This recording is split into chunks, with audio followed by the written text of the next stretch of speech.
Welcome to the Nintendo PowerZone.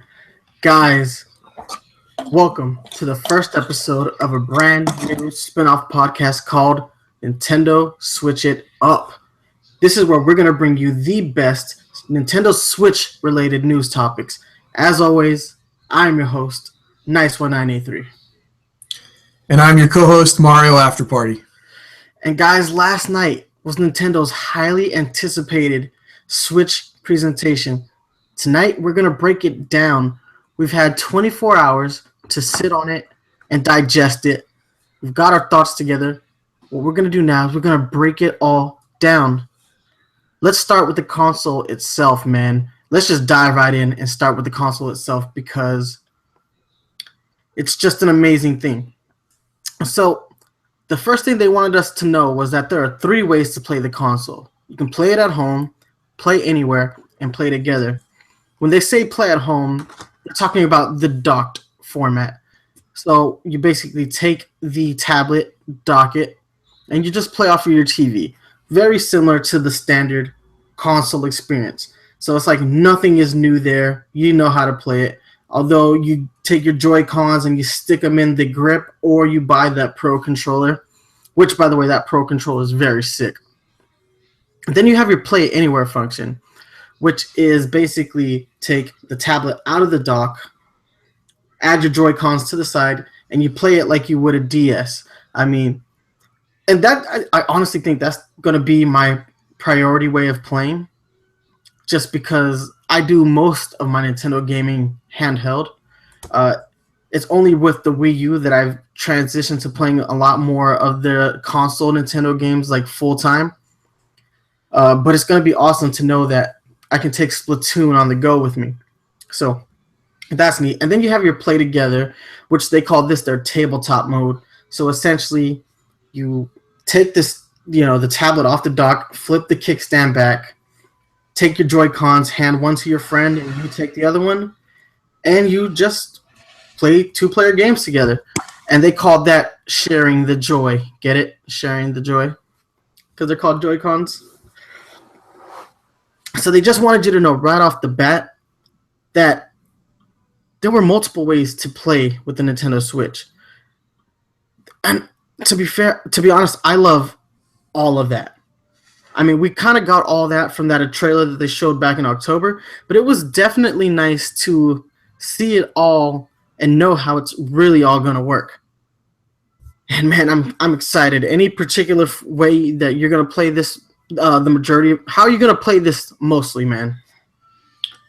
Well, I mean, there really is only, I mean, they say there's 3 ways to play, but you're pretty much playing it docked or undocked. The play together feature is part of the play anywhere feature. So that's just like an extension of being able to take that Switch in its portable mode and just kind of break it down even further so that, you can just hand half of your controller to a friend and play it like that. But yeah, I'm excited. It's those were things that they showed in the trailer though. So this is nothing new. We already knew this. The true excitement of this Nintendo Switch conference was in the talking points that followed this, which is how you can, kind of put all this together. Like when they said that you can connect up to 8 switches in a local network together, I thought that's awesome. Like, it's like the 3DS. You can connect up to, I believe you can connect up to 8 of those as well. In certain games, but I know you could with the DS. Maybe not. Maybe the 3DS is different, but yeah. So just knowing that I can go out there and even when you're not connected to the internet, just if you see 4 or 5 other people with their Nintendo Switches out and you guys all want to race Mario Kart, Deluxe, you can do it. Now, what remains to be seen though is, are they going to carry the same features that the 3DS has in some of its games, where you can kind of share the game with someone else who doesn't have it. If I have Mario Kart 8 Deluxe and you don't, is it going to give you a limited version of the game so that you can still play along with me, or are you going to have the game to play it? I am fairly certain that they're not going to carry that functionality over. I mean, they're banking a lot on what the capabilities of the Switch are, so I'm fairly certain that they're going to go balls deep in making sure that they sell that their sell through rate is as high as possible. Like, the buzz for the Switch is still really positive. That's one thing that I want to make note. Right off the bat, Nintendo's presentation left everybody in a fairly good mood. There were a lot of things that we're going to talk about later that shows that Nintendo has learned from previous mistakes. Not completely. Like, let's be honest. I'm only about 90% happy with everything that I saw. I'm not 100%, but 90% is much better than the happiness level that I felt when they announced the Wii U. When they announced the Wii U, even as you guys know me, I'm a diehard Nintendo fan. I live, breathe, and at one point ate Nintendo, literally ate Nintendo cereal. So I live, breathe, and eat Nintendo. And with the Wii U, I wasn't 100% convinced just because I thought it was a stupid name. I thought the marketing was stupid. There was a lot of stupid that followed with the Wii U. But I'm like 90% happy, and that's a huge step going forward. And as long as Nintendo can continue to make strides with the Switch, I could be 100% happy within a year with this console. All right, but no, I'm definitely excited. I take a lot of road trips. We have family that live out of state, so we drive around a lot, and I know you do too. And one of the biggest issues was I want to bring my Wii U places with me, but it's tedious to take all those cables, all those things, and do all that. It looks like with the Switch, I mean, unless you want to play docked, you don't really need to. You could literally just take the tablet and your Joy-Cons and go on a road trip, and you'll be fine. Like, that's the thing that I love about the Switch, is that the biggest problem I had with the Wii U was it's fundamentally impossible to move it once it's in a particular spot. Right, which most consoles are, because most consoles are not portable. That's why the Wii U is, I mean, as great as it is with the gamepad idea, it's only portable within, your own household. Like, you can take your gamepad into another room, but even then, you can't take it too far because it does have a range on it. So the gamepad for the Wii U was kind of like, foreshadowing for the Switch, in that it was a step in the right direction.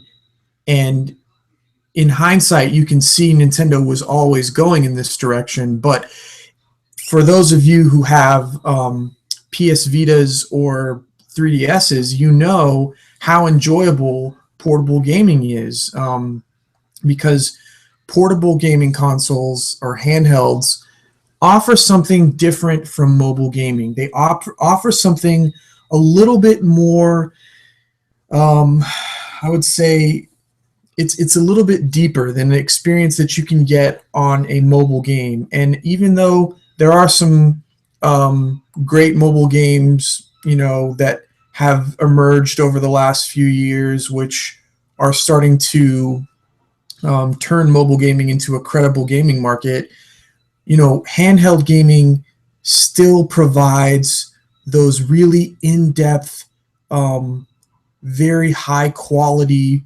polished experiences that you still can't get on mobile gaming right now. So, and I've brought my Wii U to Tampa. I didn't bring it this year, but the year prior I brought it so that we could play Splatoon together while I was on vacation. And it is tedious. It's a pain in the ass. I bought like a special like gamer backpack that is padded on the inside so that you can transport consoles and laptops and stuff. And it's a pain. And now this is the first console that is going to be a handheld console hybrid, and you're right, it makes it so much easier, and the possibilities with that I think are really going to enhance a lot of games.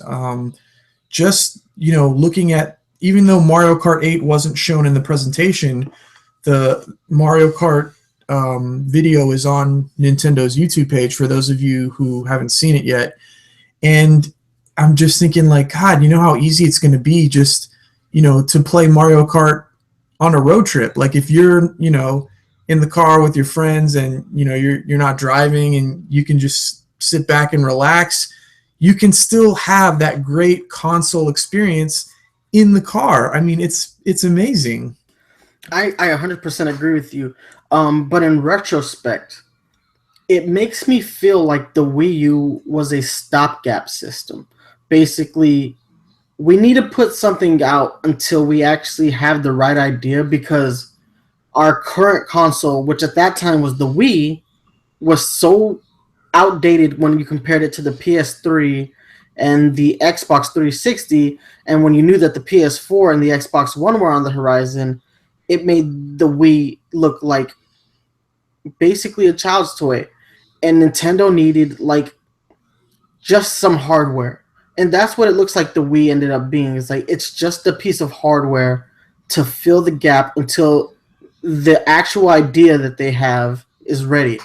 That's what this feels like, and it's almost exemplified by how short the lifespan of the Wii U is. Even though the games on the Wii U are fantastic, they're the best versions of the games that we all love, and some new IP. I still believe that the Wii U is a stopgap, and it seems like it was always intended to be a stopgap because of the advancements that got made within a 4-year period.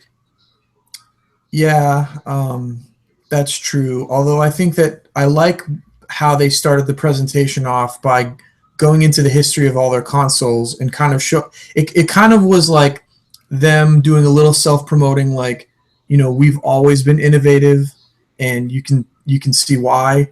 But it was also showing the path that they took to get to where they are now. And I there were some things I kind of either didn't know or forgot, like when they started introducing all of their consoles, and they're like, well, the 64 was the first console ever to have an analog stick. And I was like, I think I did know that, but I'd forgotten. And that's a really interesting point. And then they keep going, and they're like, well, and then they have the Wii with the first console with the motion censored controllers.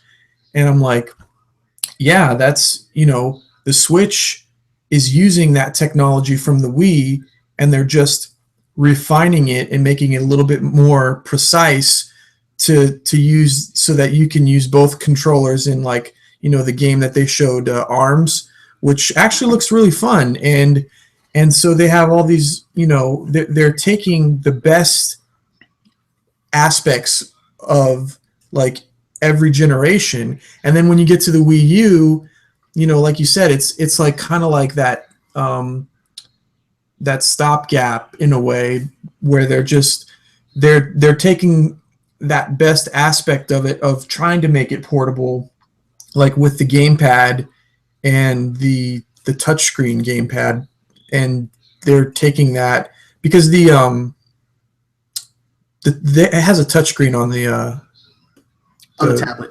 on the tablet. So they're, and then they made it fully portable, not just portable so that you can walk around your house and play, but portable so that you can actually take this thing anywhere. And they're taking the best, most innovative, revolutionary aspects from each generation, and this is another first for the video game industry.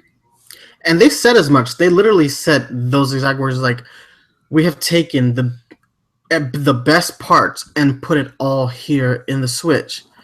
And I agree. They really did. Like, all the things that we love about those individual consoles do find a way to make it into the system itself. Specifically the Joy-Con. Let's go ahead and talk about the Joy-Con. The Joy-Con has a lot of these features. So let's talk about some of the things that the Joy-Con has. It has a brand new HD Rumble feature. Now, the way they demonstrated this to me came across weird. Um, if you think about it, we've had Rumble technology since the 64. It's something that gamers still want. Uh, for the life of me, I still don't completely understand why we want the Rumble, but it looks like on the Switch that Rumble functionality in specific games, because of how well HD it is, it's going to make a difference. So the way they demonstrated it was you could feel like an ice cube in a glass cup, or you could feel when there were multiple cubes in the cup, and then you could feel if the cup had a liquid in it or water and the ice cubes, and it would feel completely different just depending on what was happening in the game. So even though I thought it came across weird that that's something that we're highlighting, over 20 years after its introduction, we're still highlighting Rumble features. Yeah, some part of me is glad that it's still there, because games like Splatoon kind of make the Rumble feature in Splatoon kind of makes the game fun, except when you know the ink strike is coming. Well, I mean, yeah, it does give you some clues to help you avoid things like that in the game. And I did think it was kind of cheesy, like, it felt like they were just basically trying to advertise something like Wii Sports. And I understand that they have to make those games because those pull in the casual players, and those are the games that the non-gamers are going to enjoy because they're the ones that you know you use when you're throwing a party and you got the Switch and it's like, hey, try this. It's like when everyone had to try Wii Bowling. I remember, there would be like, somewhere in the house, like if someone was throwing a party, there'd be a Wii, and everyone would have to try the tennis, or everyone would have to try the bowling because it was new, it was innovative. This isn't quite as innovative or new, but it does feel that like, party game, like, little gimmick, and those are the games that they have to push those out during the launch of the console. So I understand why they're doing it, but and I did think that the quick draw thing was kind of cheesy too, but all of that precision and sensitivity in those controllers, it seems cheesy now, but in my mind, I was thinking, okay, there are games that could utilize this to great effect. Mario Party. Think of how innovative they can make the new mini games in Mario Party with this HD Rumble. Like, it's already going to enhance the system, or going to enhance the game that the system is portable now, because I have Mario Party Star Rush, and it's a really fun game, and I really like the changes that they've made to the Mario Party series with this edition. But like any Mario Party game, it sucks when you have to play it by yourself, because most Mario Party games just don't have they just don't have enough for the single player mode, and it's not engaging enough.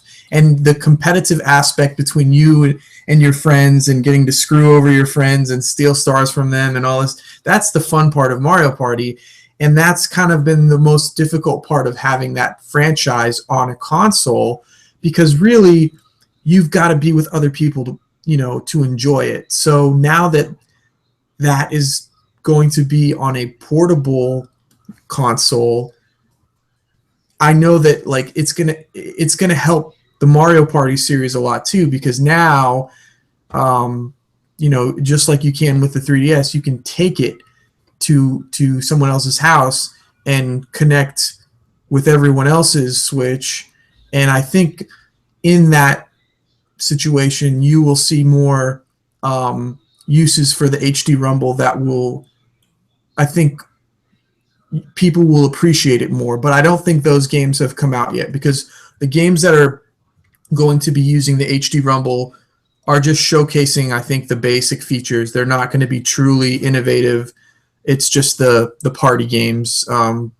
Even though Mario Party is a party game, it's not the party games that are coming out at launch are like those cheap Wii Sports stuff. So I think it's going to be a few months before we really see the true benefits of that technology. Yeah, and I agree. It's good.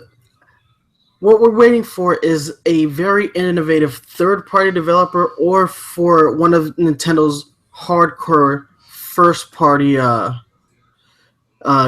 developers, or maybe even one of their second-party developers to take that and find a game that makes it like truly highlighted.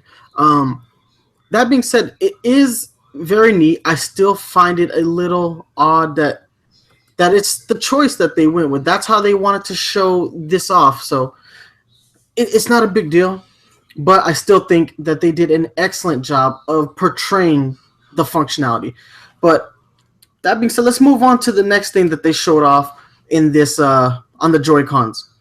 So they also showed that both Joy-Cons, both the Joy-Con L and the Joy-Con R, are going to have motion-based controls. Now, this is something I thought maybe wouldn't get translated to the Switch, just because motion gaming has gotten a little annoying and overplayed. Well, it was a gimmick in the late 2000s, and it was fun while it lasted, but it wasn't something that I thought they'd actually continue. They keep bringing it out. Even Microsoft and Sony have opted out. They don't want to mess with that anymore. It's not fun.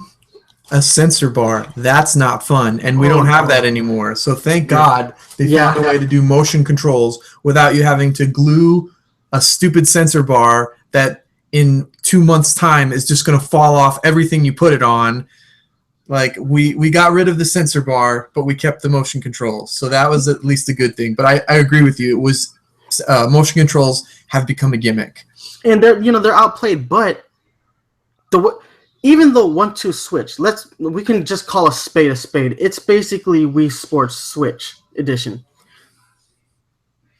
It looks really well. It looks like it works really well. I watched the Treehouse Live this morning. They decided to close the show on 1-2 Switch, and they were playing ping pong, and it's real. The motion controls are really sensitive, far better than either the Wii or the Wii U. So it looks like they got them right. Still not something I prioritize, but I definitely think that this might be the console where motion control gaming might, be rejuvenated again. That being said, I personally don't necessarily enjoy motion control games. I don't even necessarily enjoy games that use the gyroscope. Like, I love Splatoon, but I don't play with the motion-based controls, and I don't think that's going to change in this generation. But I'm glad that they're there. I am too. I'm glad that they're there, and I'm with you. Like, I'm not the biggest fan of motion controls, but they do serve a purpose. And the fact that in Splatoon they actually weren't just there. Like, I think Splatoon is one of the first games where it wasn't in there for a gimmick. Like in Mario Kart, it's motion controls don't help you. It is harder to race with them, and they do not enhance anything about the game. But in Splatoon, if you can master the motion controls, they actually help you become a better player. Because even though I don't use the motion controls, I have situations in one-on-ones where I've got to do a quick 180-degree turn, and you can't do it as quickly if you're just using the analog. The motion controls allow you to get in and out of those situations a lot faster, and it actually enhances the gameplay. It actually helps achieve a level of precision that you can't get with a traditional controller, and that's what the genius about Splatoon is. Like I said, you have to spend a lot of time mastering it because we're not used to playing games with motion controls. But the fact that it's a game that you can actually take your performance to a higher level with motion controls, it's not just there for a gimmick, I think does bode well in the future because there probably will be other games where the motion controls are not put in there, just to show off at a party. They're going to be put in there because it actually helps you. Um, but like, I'm glad that we do have the choice, because uh, I don't like using motion controls all the time either. There's times where I just want to use a traditional controller. Absolutely. And in the chat box just now, Do the Kid made an excellent point. He said that they keep the gyro controls in because they're still aiming for that older demographic that do like the exercise that they get from the consoles like the Wii. So, Do the Kid, excellent point. Thank you for joining the chat, by the way. Yeah, that's true. I mean, you do have to appeal to different demographics, and if you want the Switch to sell the numbers that the Wii had, you're going to have to appeal to those casual gamers. You're going to have to appeal to, the 50, 60-year-olds, or the people who are in the, the old people homes, because, anybody that buys, this Switch, like, helps make money for Nintendo. So they're going to try to please the widest demographic possible, while not foregoing the hardcore gamers. I think the problem with the Wii was that it was seen by people as too casual, a system that didn't appreciate the core gamers enough. So I think that even though they're trying to appeal to as many people as possible with the Switch, they definitely have not forgot about the hardcore gamer, and they have definitely got on board 100% with competitive gaming, which is about time. But it's a great thing for some of these IPs, like Splatoon, that we got confirmed there's going to be a Splatoon 2. Hold your horses, man. Hold your horses. We'll get there. We'll get there. But still, that's actually a demographic I completely forgot about this time around. Because honestly, the Wii and the Wii U both aimed for the casual gamer while almost entirely neglecting the hardcore gamer. Now, they tried to get the hardcore gamer back, but there just wasn't enough in the Wii U. It didn't appeal to the hardcore gamer, and it didn't appeal to the third-party developers either. So it literally did not appeal to any of the people that it was striving to. So they went back and they tried to get that casual base back, and it flopped. It completely blew up in their faces, and the sales were poor for the Wii U. They never really recovered, and Nintendo's image as a baby game maker stood firm. It wasn't until the end of the console's lifespan that they decided, okay, crap. Well, now we're not appealing to the casual gamer because they don't understand the difference between the Wii and the Wii U. We're not appealing to the hardcore gamer because the gamepad isn't something that the hardcore gamer necessarily understands. So what did they do? They reshift their focus. They released Smash. They released Splatoon. They released Pokken. They released a couple of M-rated games to try to get it back. By that point, we were too late in the Wii U's lifespan to alter the cause. And the Wii U suffered for it, and it suffered like no other Nintendo console suffered before other than the Virtual Boy. That being said, though, I really hope that the strides that they're making really make a difference. All right, so we've addressed the motion control. Let's move on to the infrared, the IR sensor. This is a weird thing as well.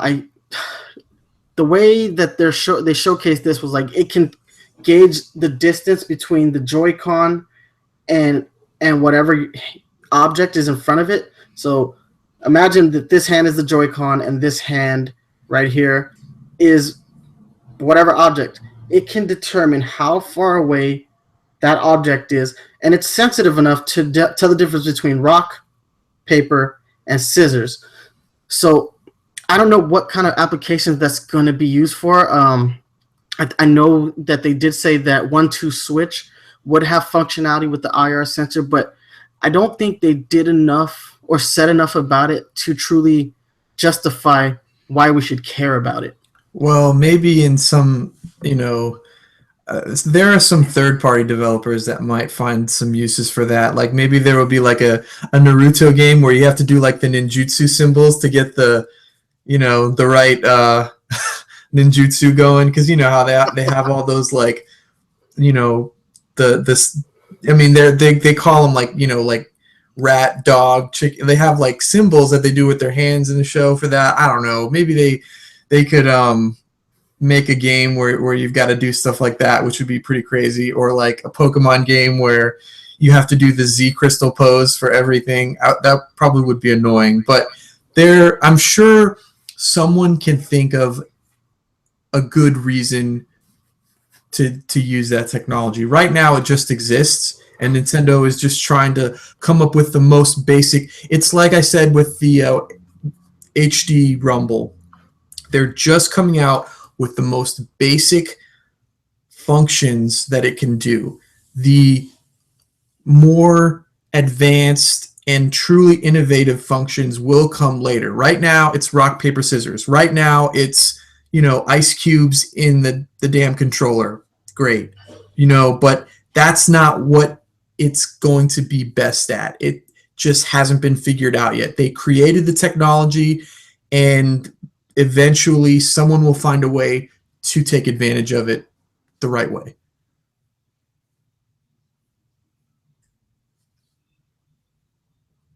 Yeah, 100% agree. Let's go ahead and move forward.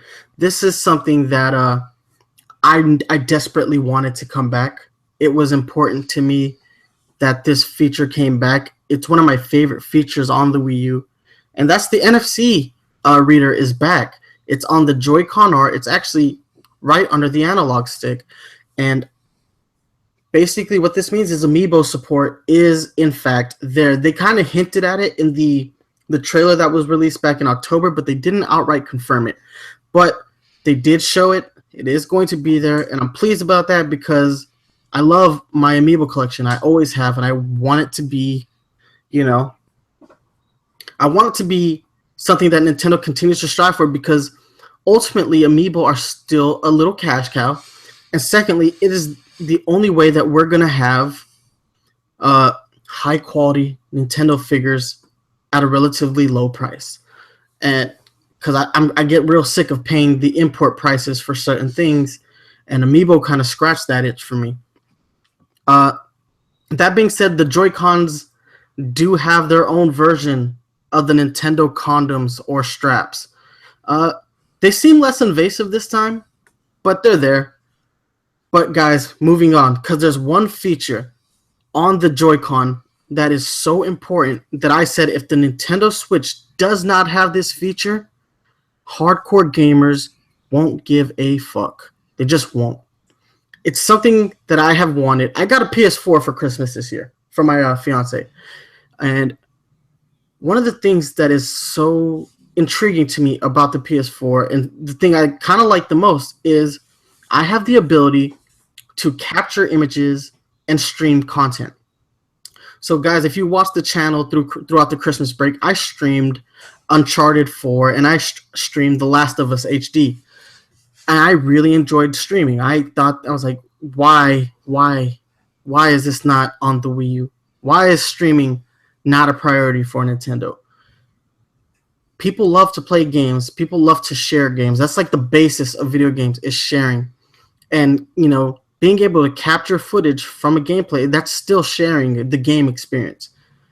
And it's, once I started doing it on the PS4, it's something that I desperately wanted to be on the Switch.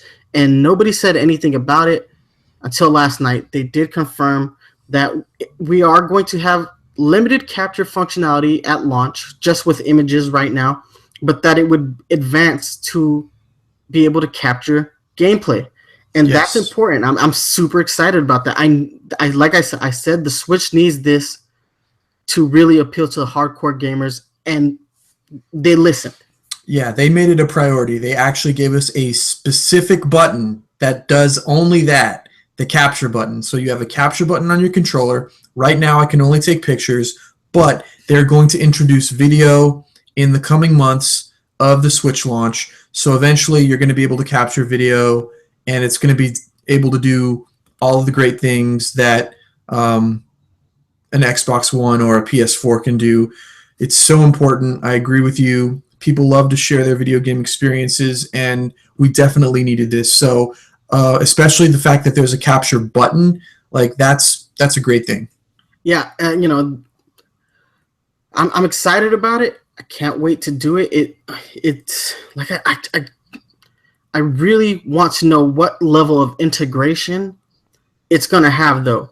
Is it gonna be Twitch only? Is it gonna be Twitch and YouTube? Is it going to be, you know, only YouTube? I want to know what level of integration it's gonna have with those third-party services. That's also key because just because you can capture, because I don't want this to end up like a Miiverse thing where I can capture footage but only share it on Miiverse. That would be a that would be bad. I don't think Like, that's going to happen because Nintendo has already integrated the Wii U and the Wii, like with Netflix and Hulu and YouTube, and they're if you have a Wii U gamepad, I mean that's how I watch Netflix and Hulu. I do it through my Wii U, so I think that it's not going to be that difficult for Nintendo to integrate all of this with the in the right places. So I'm pretty sure that once it happens, you'll be able to post all this stuff to YouTube. But that's a good thing that we're talking about all of the streaming and the capture button, because that just leads us right into online features, which is one of the things that a lot of people have criticized Nintendo for, myself included, because we've been getting a free service from them, which is good, but we've been getting a service that is not the same quality as what you would get, with Sony or Microsoft, especially when you consider that we're playing all these competitive games right now with no voice chat.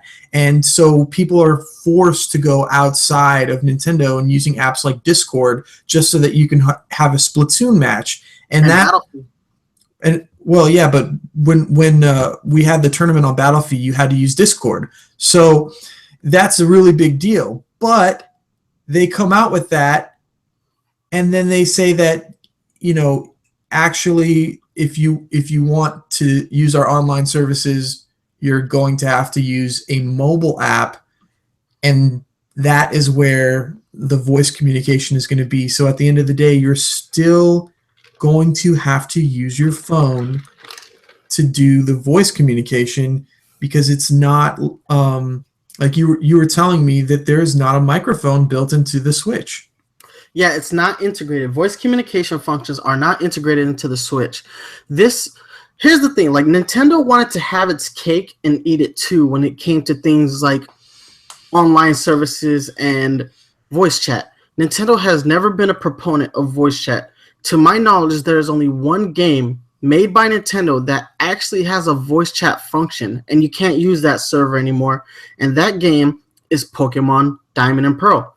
Those games allowed for voice chat when you traded and when you battled. Since then, no other Nintendo game has allowed for voice chat. They just do not trust people. Nintendo does not trust people to make their own decisions as far as who they can and cannot communicate to.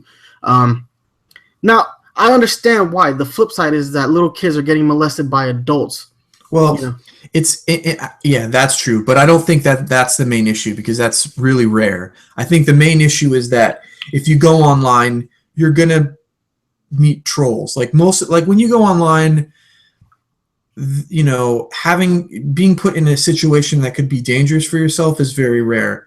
But being put in a situation that could be demeaning or degrading, or something that could definitely take away some of the enjoyment from your experience, is probably pretty frequent, because we get those online trolls. You get, you play online and you get like cussed out by like, a 10-year-old, and you're like, where did you learn those words? And it's just like, you get all these people online, and Nintendo being a family-friendly company, I get it. They don't want kids to go online and have to deal with trolls and foul language and just mean-spirited players, because we've all been there. If we recorded like one play session of us playing Splatoon, Nintendo would be like, "Oh my God, we were right. We should never ever allow voice chat ever. That would be terrible because the things that we say are, so bad." But okay, I'm in a way doing it through an app on your phone that's something not native to the Switch is kind of a way to get around that, because it's like telling parents, well, you can still play online, but your kids aren't going to have to deal with, anything inappropriate unless you get them this app. And that's kind of a way out of some of the liability issues for Nintendo, because they can say, well, look, any of these experiences that are happening, they're not happening on a Nintendo console. They're happening through an app that's, not made by Nintendo. So if you don't want to, the app. Okay, well, they're happening on an app that's not native to the Switch. So they're happening, it kind of takes the Switch out of it. So it's like, well, just don't play with the app if you don't want to hear all that stuff. So I get it, but the fact that it just means that, like, if you're playing online, that's one more thing that you have to worry about. And I do it already with Discord. I use my laptop or I use my phone, but if your phone dies while you're trying to play, the Switch online, I can see it being a little frustrating, when you're like, damn it, like now, especially if you're taking your Switch somewhere outside of your house and you're, on the go and you're trying to play online, and then you're like, well, like, what do I do? Do I charge my phone or do I charge my Switch? And because you've got to choose now because you have two things. I have a juice pack that has multiple ports, so I don't have to choose. I took that out of the equation. I was like, I'm going to use my juice pack to charge my Switch, and I'm going to charge my phone at the same time. I'm good on that end. But I mean, that's still me having to buy a third piece, of hardware outside. Well, but I like the phone concept. Like, it's not the ideal solution. The ideal solution would have been for it to be integrated into the console itself. That is the ideal solution. But it's a workaround. It's Nintendo saying, we're going to at least develop the app for you. We're going to make something for you to have that communication that you've been asking for. We're not going to put it in the console itself, but we're giving you an option. And what I like about the app itself is that you get the app for free when you get the online services. You're not paying separately for the app.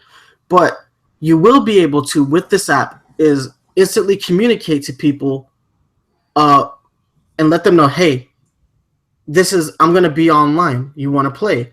And, you can message each other through that. You can set up play sessions. You will have your voice communication. Like I said, Nintendo's having their cake and eating it too when it comes to how they're going to deal with voice communications. I don't necessarily think it's 100% in the right direction, but it's at least a step forward for Nintendo, because 10 years ago when the Wii came out, voice communication was literally a dream. Well, not on the DS. If you had Pokemon Diamond and Pearl, that was voice communication before the iPhone even came out. So, but I mean, I agree with you. It is a step in the right direction. I'm a little bit on the fence about how I feel about it, just because I can see the pros and cons of both sides. Having a voice chat integrated into the Switch makes it more convenient. Everything is, internal. You have less things to carry around, less things to worry about. It's just easier. But having an app on your phone, there are benefits to that too.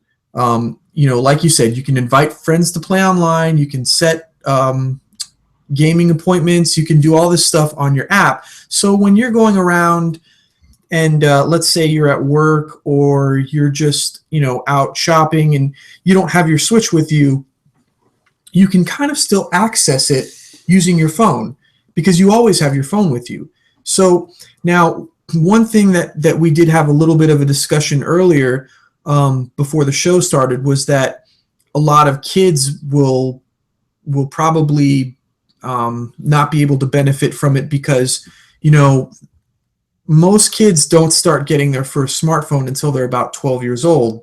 So kids that are like, you know, 12, 11 and under, they're going to kind of be out of luck as far as voice communications are concerned. But then the other side of the coin is that, well, do they really need to be using voice chat online? One, and two, you know, are really young kids even really going to care about it that much? So, you know, like I said, I can see the benefits from having an app because it does allow you to manage it and access aspects about online gaming while you're away from your Switch, while you're at work, while you're, you know, just using your phone. So I think that I'm on the fence because I think that it could work. It could work to where I am glad that it's an app on the phone, but I need to use it first to really give an assessment as to how I think. And as to your point about the juice pack, one thing that they did confirm was that the battery life is going to be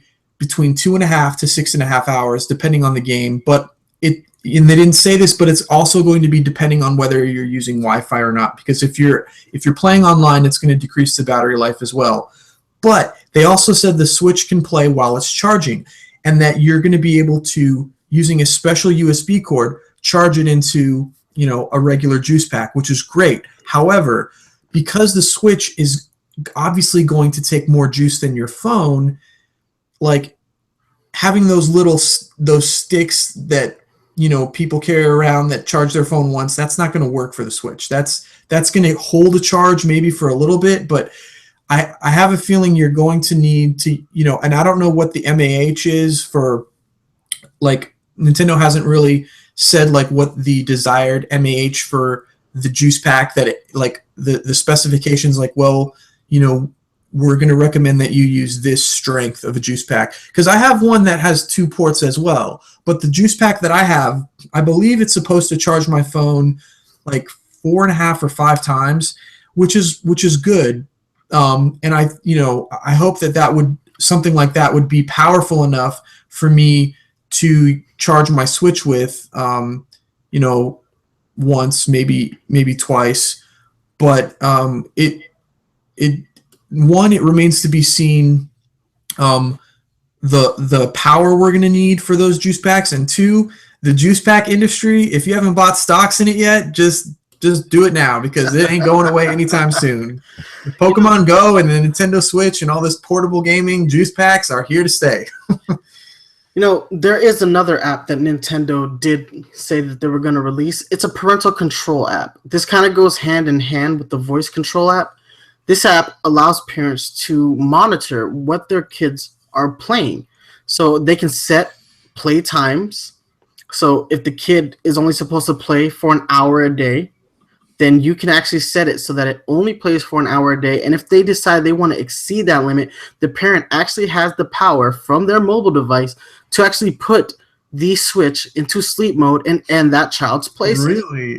Yes. So if your parents are like at work and, you know, you're supposed to be at home doing your homework. You're supposed to be at home doing your homework, and you're playing the Switch, they could just get on their phone and be like, it's like, Mommy, no. Yeah, they actually have this really cute little video of Bowser and Bowser Jr. showing how these functions work. It's on YouTube. It's a funny little video. I feel bad for any kid whose parent monitors their gameplay sessions that hardcore, but I do see how, as a concerned parent, that is an ideal solution. And it's one of those things that makes Nintendo look great in the eyes of parents. And the one function that I thought was actually pretty interesting was they could actually set the parental level of the games that the child should be playing. So if the kid is not supposed to be playing mature games, then the parent can set the age, the age content games that they want. Like, it has to be like E through T. Yeah, wow, that's pretty incredible. So that's like almost like region locking it, but for, you know, the ESRB ratings. Well, and that's what I really, these two apps that Nintendo's coming out with for the Switch, I kind of like it because they also re-show Nintendo's dedication to the mobile platform and integrating that mobile platform into their consoles. That was something that they did say they were going to do. They were going to find a way to integrate their next generation hardware with mobile hardware, and that's how they do it, using a communication app and a parental control app. Now, that being said, we grew up in a time where it was kind of like the wild wild west for video games, and people got out bent out of shape over it. Imagine having this technology during the Mortal Kombat era back in 1992. Like, my parents were like vehemently against me playing Mortal Kombat for a long time. If you had given my parents this kind of power over the games that I played as a child, it would have completely changed where I would have gone as a gamer.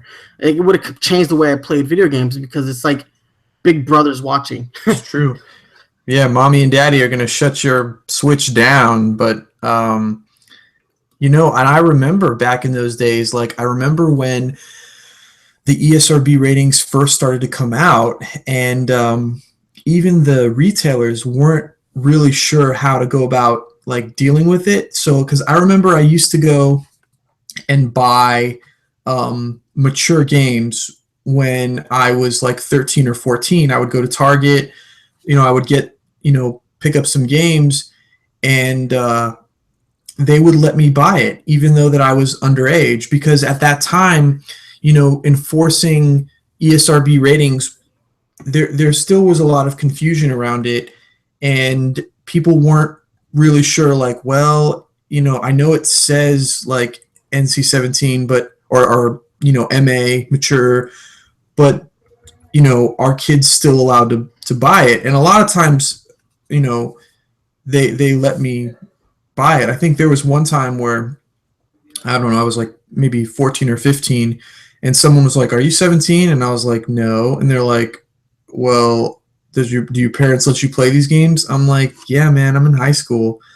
And they're like, "Okay." And then they just let me buy it. But you're right. Like, it's, the power that parents have to make sure that their kids don't play these games like we did is a lot greater now than it's ever been.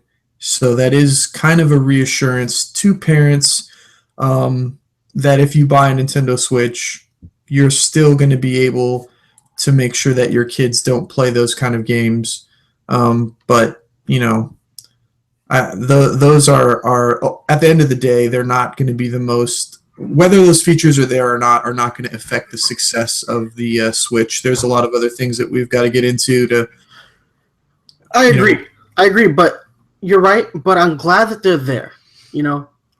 I have a niece. She's still a newborn, but at some point she's gonna be playing games, because that's just, me and my brother grew up as gamers, and that's something that we're gonna share with our kids. And she's definitely gonna grow up playing video games, and I want to make sure at some level that my niece, and when I have kids, my own kids, are protected. This is something that, as a parent, when I become a parent, I see the value in it, and I appreciate Nintendo all the more for it. It's just one of those things it's one of those little things that you wouldn't expect from a video game company, that it does make the difference when it comes to educating a parent about what their kids play. Oh, your kids are going to be bad. They're going to hack into your phone and like manually override that. oh, most definitely. My kids are going to be smart, evil little dumb geniuses who do whatever. Yeah, you already know. Like, I'm going to have devil children with horns and whatnot, but still, knowing that I can monitor it even slightly, like, I'm not going to be like so overbearing, but I do want to make sure that they are playing age-appropriate content. True. One more point that I want to address before we move on from the online features. The online features, there's going to be a monthly subscription service, so it's not free anymore, which is good because it allows Nintendo to provide a higher quality service for us, but it's going to be free from March until the fall, whenever that is. If I had to guess, I would say probably September, and that's when they're going to introduce the payment structure. So for a good probably about 6 months, I would say we're going to be getting that high quality online service for free, which is a lot of that's like a lot of goodwill Nintendo showing towards um, their customers, saying like, it's kind of almost like saying we're sorry that we didn't provide this for so long. So, if you guys get a Switch, you can have it for free all the way up until the fall, and then we'll start charging you, which I think is really great. Again, it's a step in the right direction. The paid for service, it's going to rub some people the wrong way, most definitely. Especially depending on pricing. Depending on what they determine the cost of this service is going to be, will determine how many people use it. This happens with PlayStation. This happens with Xbox. But ultimately, the PlayStation and Xbox have superior online services. Far less crashing goes on when you're playing a game on those consoles than when you play on the Switch. I don't know how many Splatoon sessions I have wanted to put my fist through my TV because the server errors. This is something that could be rectified. It could have been rectified as this should have been rectified by the launch of the Wii U, and it wasn't. They waited a whole extra generation to fix this. That was bad. So we literally went from the Wii, which had moderately good, Wi-Fi, but it didn't need it back then because not all the games went online the way they do now. Nintendo's always been behind the curve when it comes to online integration in video games. They're about 10 years behind everybody else. This is only a step in the right direction. It catches them up by like 3 years, but they're still, by that math, they're still 7 years behind what Microsoft and Sony are doing with their services. They need to get on board, and they need to make sure that this is a fair price point and that these servers are going to be sustainable and easy to maintain and something that we can truly use to our benefit as gamers. So I'm very skeptical about the pay for service. I'm glad. I'll reiterate. I'm happy that they're finally moving to this model, but I am highly skeptical about how successful they're going to be because up till now, they have not been successful on as far as their internet front has been concerned. They have failed 100% when it comes to internet integrations in their consoles. They need to do better. It's a shame that the 3DS has better Wi-Fi capabilities than the Wii U. That is fucking shameful. It is, but it just proves that it can be done, and that Nintendo does have, good integration with their handhelds. But I think the model for the PS4 and Xbox One, I think it's somewhere around $50 or $60 per year, which works out to be around $5 a month, which is very reasonable. And if Nintendo follows a similar model, I think that there won't be, very much backlash at all because it's going on in line with what the other two competitors are doing. And I think that this is just becoming a standard in the console industry where if you want to sometimes you got to pay for it. If you want a high quality service, sometimes you got to pay for it. Absolutely. All right. Well, speaking of high quality, I think we can talk about some games. Hell yeah. Let's start with some first party games. So the first game they announced was 1-2 Switch. We spoke about this briefly. Mm-hmm. It's basically Wii Sports, but for the Switch. Now, I watched them play it during the Treehouse Live this morning. It actually looks a lot more fun than I had initially gave it credit for. It looks like that perfect party game, or that game that, like the kid said earlier, will get the older and casual gamers to buy a Switch and play it.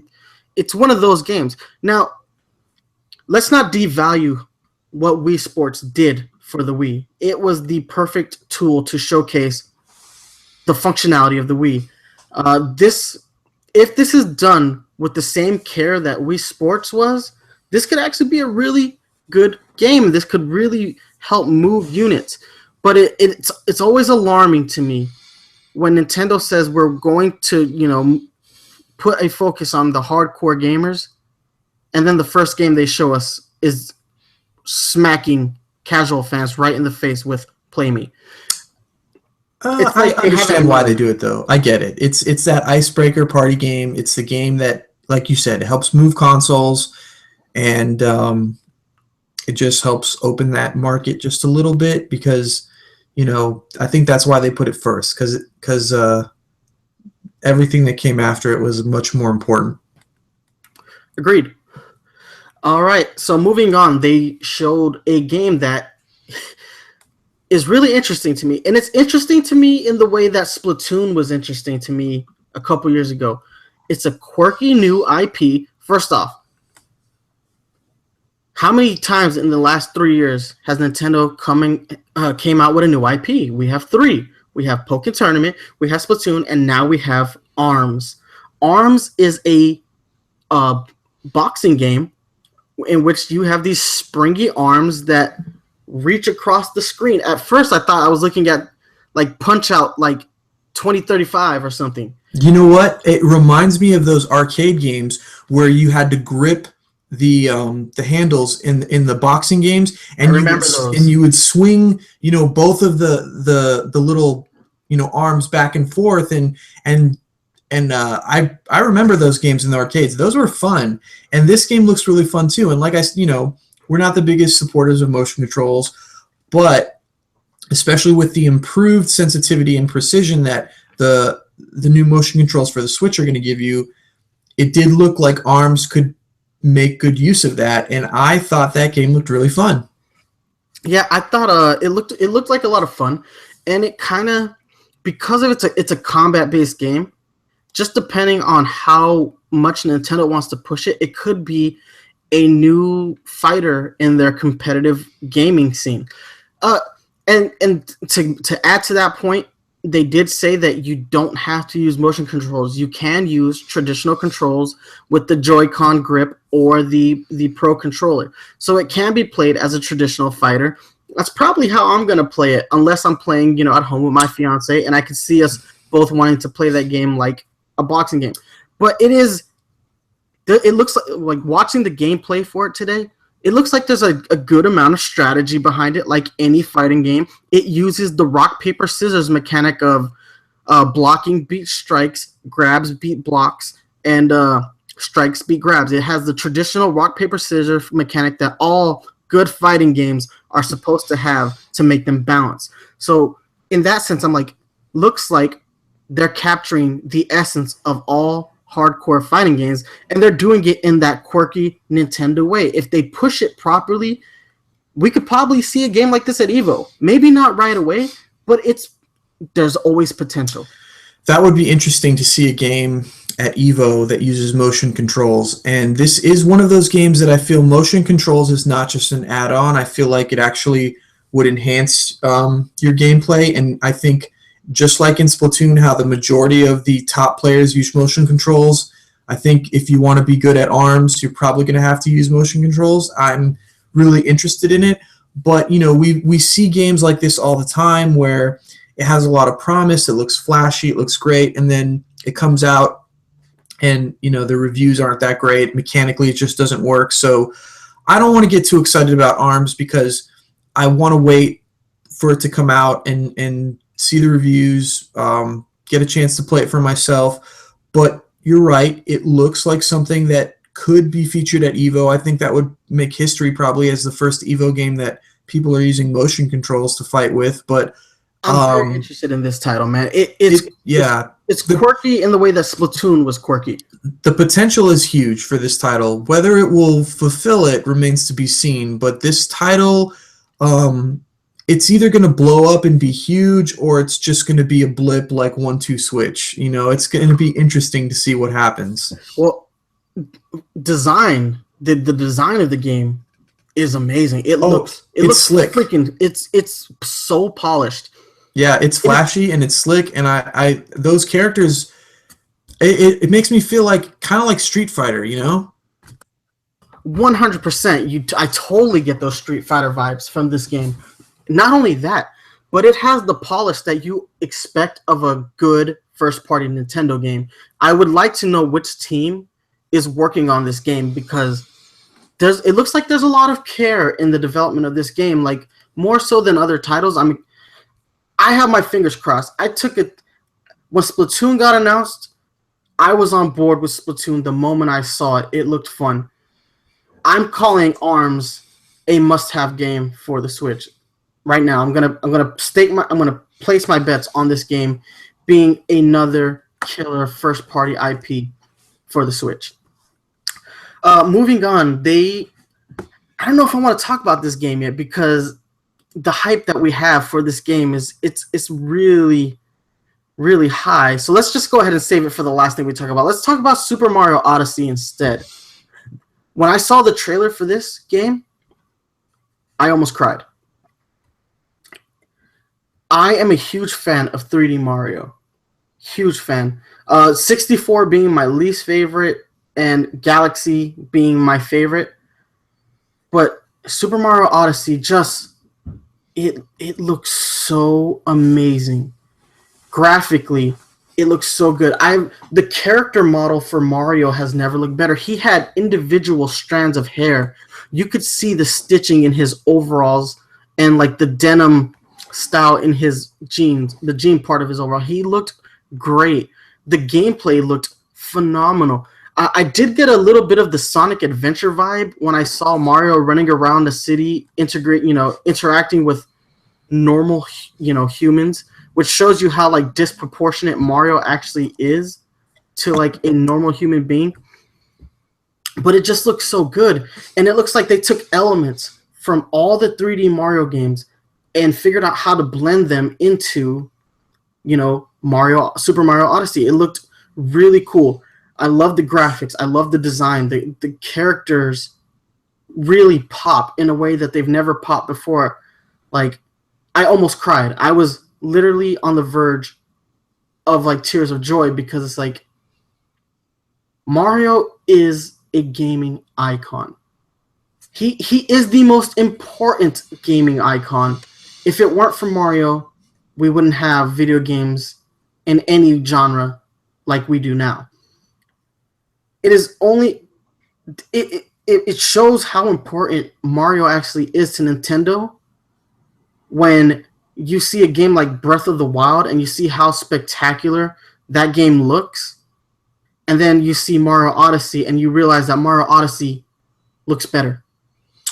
I hope that Mario Odyssey is around is a launch title because they need titles like that to launch the console with. Unfortunately, they're saying that that's coming out for the Christmas season. Really? They said Christmas? Holiday 2017. Well, I mean, Breath of the Wild is still a strong title to launch your console on, but they didn't confirm a lot of titles for a launch. I feel like one of the as great, I really was happy with the presentation.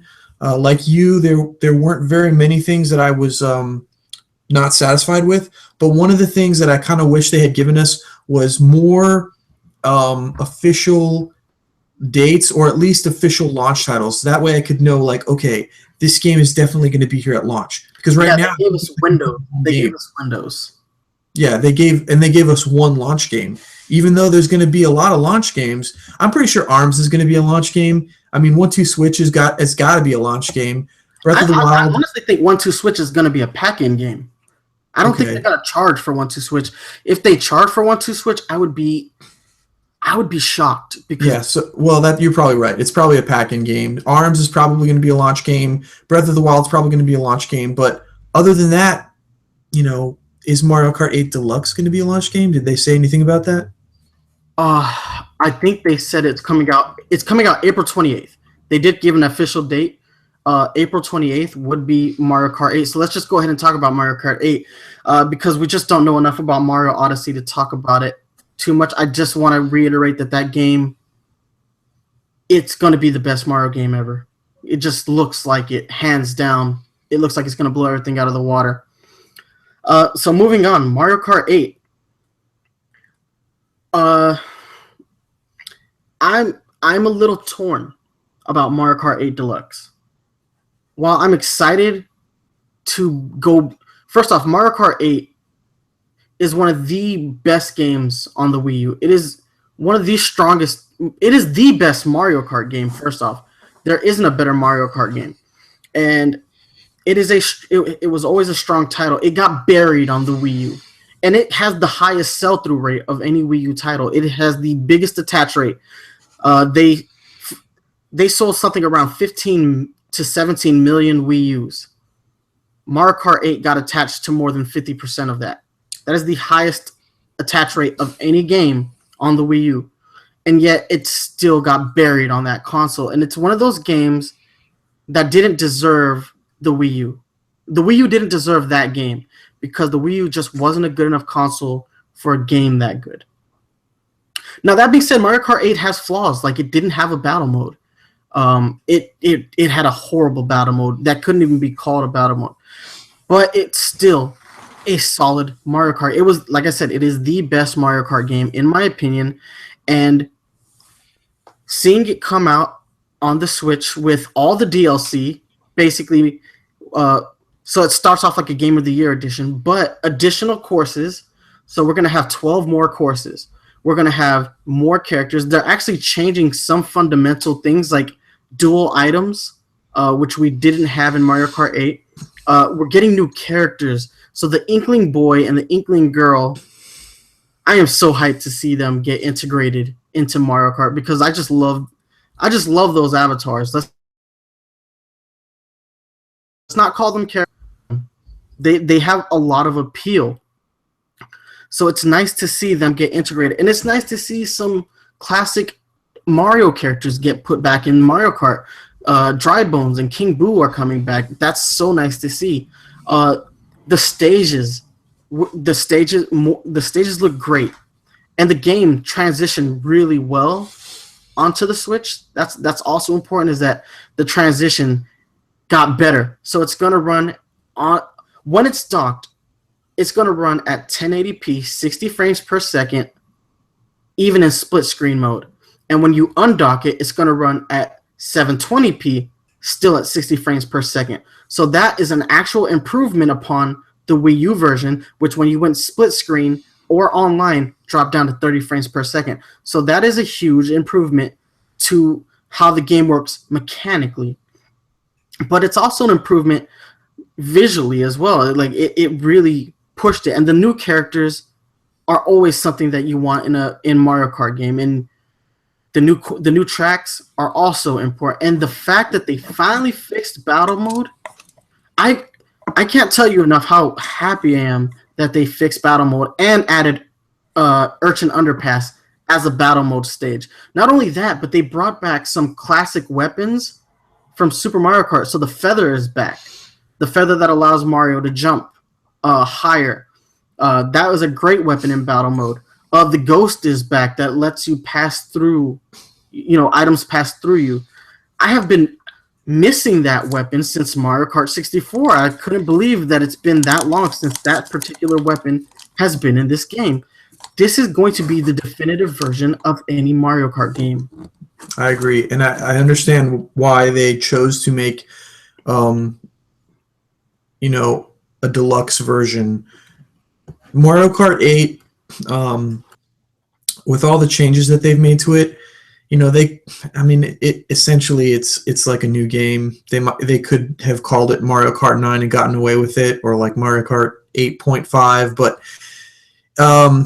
adding 12 courses to the already, we already have a lot of courses, especially if you include the DLC tracks and cups that we got for the Wii U, and then adding Inklings and adding an actual battle mode just is like adding another half of the game, because battle mode is one of the most important things in Mario Kart. I know it's a racing franchise, but battle mode, I have some of my fondest memories playing battle mode in Mario Kart, and it's so important that they brought that back, and that it wasn't an afterthought, that they actually brought back stages that were designed for it. So the fact that we've got new characters, new stages, a battle mode, improved gameplay mechanic where you're going back to holding 2 items and extra power-ups, it's basically like Mario Kart 9, but I understand why they've decided to call it the deluxe version, because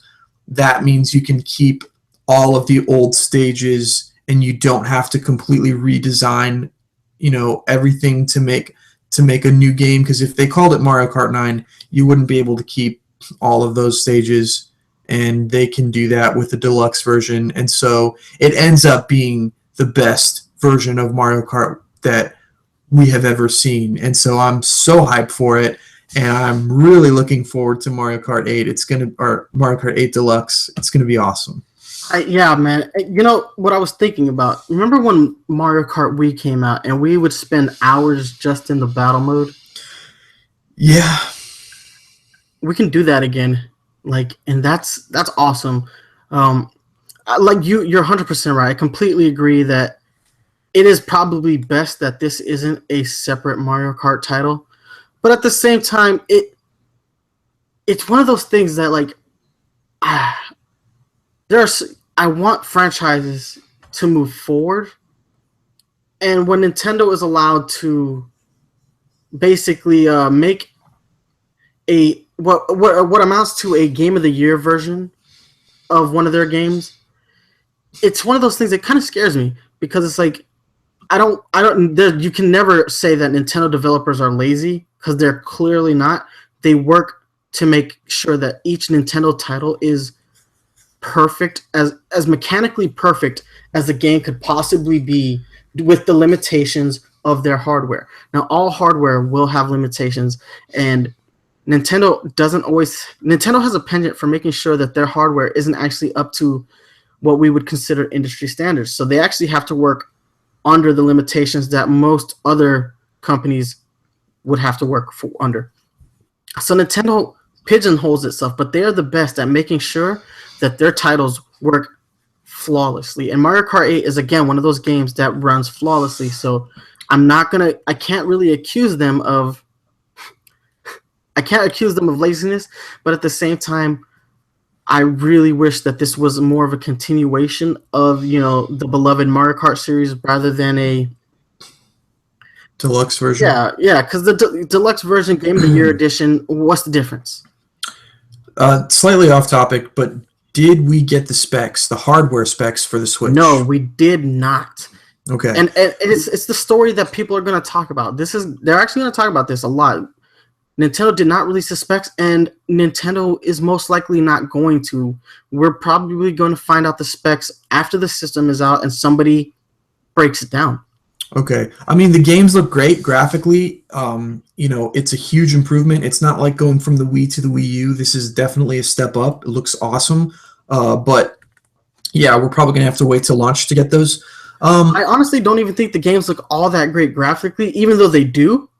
They look on par to what probably the PS4 can output. But I think there's something the Switch is doing. Every game that they showed off at the presentation has phenomenal design, interpretation. All those titles look beautiful. They're beautifully designed. The artistic choices that they made are what make each and every game look so damn good.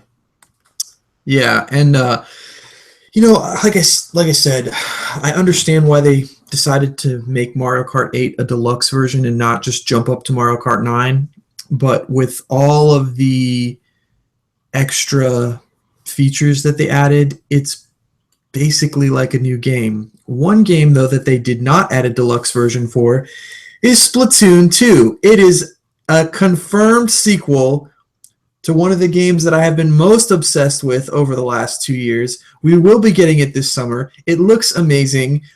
The new specials in that game, we have a death cloud that rains death upon your opponents. We have like a Patriot missile system that you can actually target a specific opponent and just have these honing missiles destroy them. We have a laser. We have like some freaking crazy new weapons that can like propel you off the ground. It just looks awesome. We even have even like the older weapons like the splat roller got new mechanics.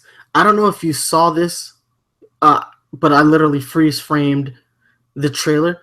But when the splat roller attacks with a swing, there is a certain type of swing that allows for a more streamlined ink splat.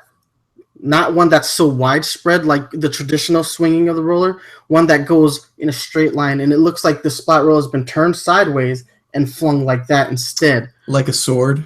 Like a sword, exactly like a sword. Wow, I haven't watched all of the gameplay yet because just I haven't. You sent me a link to it, so I'll watch it. Probably on the break, but yeah, like the footage of Splatoon 2 that just made my day, and I mean, we called it on the show. Like, anybody who has half a brain could tell that that was never going to be an enhanced version. That was always going to be a sequel because there is a certain point where you make so many changes and you really can't call it an enhanced version anymore. We were getting new stages. We were getting like clothing, hairstyles, pants as an option, new hairstyles.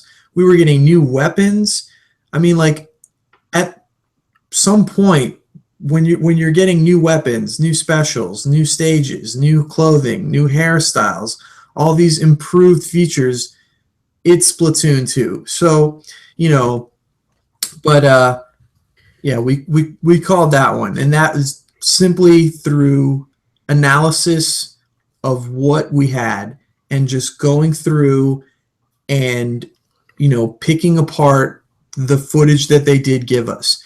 And I'm so happy that we were one of the only people to call it a sequel. Everywhere you read, it said enhanced port. Everywhere, even IGN. IGN is the biggest, brightest company when it comes to, video game news, and even they were calling it enhanced port. We were the only people who had the balls to say sequel. And that's why you shouldn't listen to rumors and why you shouldn't listen to fake news. And sometimes, even when you do hear that it's going to be an enhanced version, if you just analyze and use your brain, you can see that there are way too many changes. And looking at what they showed us at the presentation, I mean, it's glorious. And you definitely called the super jump using the D-pad, and it totally makes sense when I saw how they were doing that because. You have three teammates and you use left, right, and up to select one of them, and then down is your base. So that totally works. Now, in this trailer, there were a few other things that I noticed. So first thing let's point out, there are new mechanics to the game. There's a rolling function. I don't know if that's weapon specific just yet. It might be something that only the dualies, the dual-wielding gunner can use, or I don't know. But like I said, I definitely noticed that the splat roller could be used in a different way when it comes to its swinging attack, being swung more like a sword rather than a fly swatter. And there are combat rolls too, which is going to add a whole new level of strategy as far as attacks are concerned. Because and earlier you were saying that it's hard to avoid an attack sometimes when you don't have the motion controls. Yeah. This seems like a way to get like that edge back. There's something else I noticed in the trailer. The plaza is the hub world has been Inkopolis has been revamped a little bit. Mm-hmm. You can see that there's clearly been a passage of time. There is a kitten alongside Judd for the judging system. Callie is missing. We see Marie, but Callie is not in the trailer. Yeah, I always wondered what they were going to do with the Squid Sisters since they are the face of Splatoon. Were they going to carry them over to the next game? Are they going to have like the Squid Brothers and have some like male duo? Are they just going to like grow the Squid Sisters and have like a girl band with like more members or something? I mean.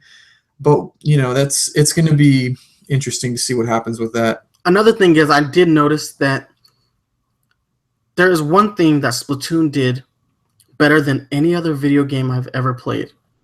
It's the integration of music.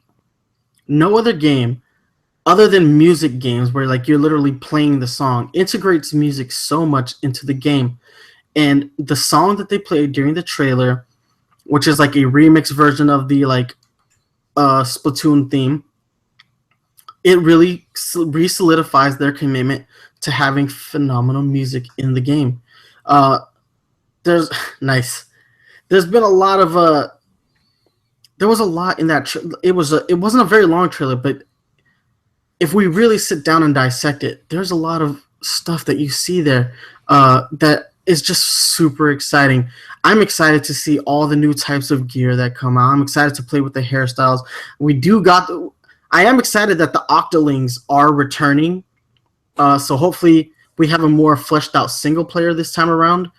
Even though the single player in Splatoon isn't bad, I just kind of was hoping that it would be more. And I'm really hoping for better local multiplayer options. But it looks like with multiplayer, at least we know for a fact that you can connect up to 8 Nintendo Switches, which means that Splatoon is going to have a much easier go when it comes to the esports scene, because now all you really have to do is literally just bring the tablet and the Joy-Cons, and you can go to a tournament and you can have a local Splatoon tournament, and that is amazing.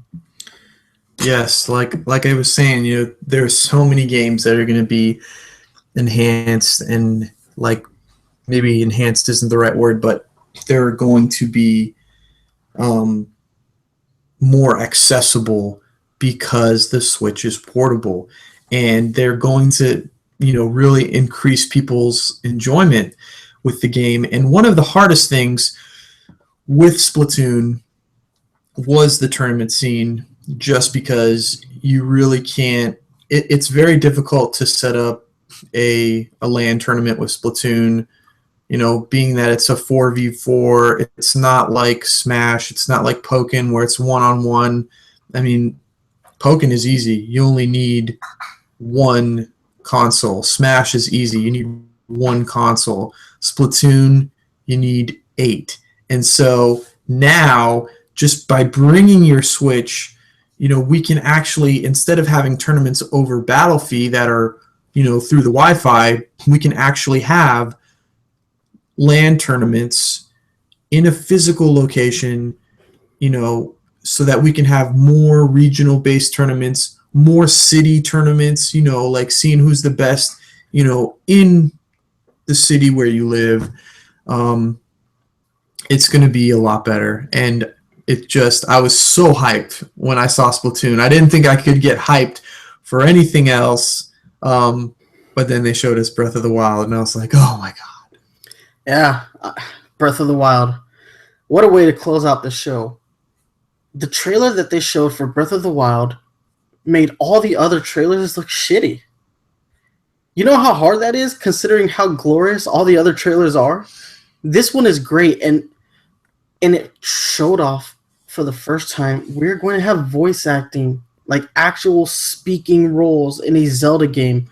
I know. I was like blown away by how cinematic it was. I even though it was still the Japanese voice acting, just hearing Zelda like crying out and like screaming at Link, I was like, oh my God! Like, the English version of the trailer came out today, and the voice actors in the English trailer are pretty damn good as well. Oh, is that on the Nintendo YouTube? Yeah, it's on Nintendo's YouTube. Okay, I'll check it out. I watched it right before we came on. I was showing my fiance, because my fiance hadn't seen the trailer for Splatoon 2 yet, so I showed her that, Breath of the Wild. Oh, did she like it? She is freaking out. So, guys, before we go any further, let me just say that last night I camped out at GameStop, and I was the first person in line to pre-order a Nintendo Switch at my local GameStop. While I was camped out, I was on Amazon trying to pre-order another Switch for my fiance. And when she saw Splatoon, she's like, oh my God, oh my God, oh my God, because she loves Splatoon 1. And when I told her that I had pre-ordered her a Switch on Amazon, she was ecstatic. So, yes, yes, but yes, she's super excited about Splatoon 2. She cannot wait. But let's go back to Breath of the Wild, because that trailer was so pretty. and the confirmation that it is in fact going to be available on day one of the Switch release. Yes, I mean, at this point, I don't think our hearts could take another delay on Zelda Breath of the Wild. Like, No. but it does look amazing, and I cannot wait for that to be the first thing I play when I unbox my Switch. Like, I just can't wait. So they did a great job of like just reaffirming how important Zelda Breath of the Wild is going to be. All right, so moving on, we got some. We have some third party support, but before we get to that third party support, there was a first party third party crossover title. And right after we discuss that, we're going to take our first break and we'll come back with our third party. But they did announce Fire Emblem Warriors. Uh, this is a Nintendo and Koei Tecmo like basically reaffirming their commitment to one another. So Hyrule Warriors was a kind of a smash success on the Wii U and the 3DS, and it just basically took the Dynasty Warriors format and applied it to the characters in The Legend of Zelda. Looks like they're gonna kind of like piggyback off the success of Hyrule Warriors and toss in the Fire Emblem characters. Now, the cool thing about the Fire Emblem characters is that because each game in the franchise uses different main characters and party characters, I can only imagine that this game is going to have a vast selection of characters in the Fire Emblem roster, and it's going to be cool to see characters like Marth interact with a character like Corrin outside of Smash. That is. So I hope that this game is as successful, or I hope it's more successful than Hyrule Warriors was. But that being said, Hyrule Warriors was pretty successful on the Wii U and 3DS. But guys, what we're gonna do is we're gonna go take our first commercial break. And when we come back, we're gonna talk about the third-party titles and the games that weren't announced at the press conference that everybody had hedged their bets on. So don't go anywhere. We'll be right back.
All right, guys, we are back.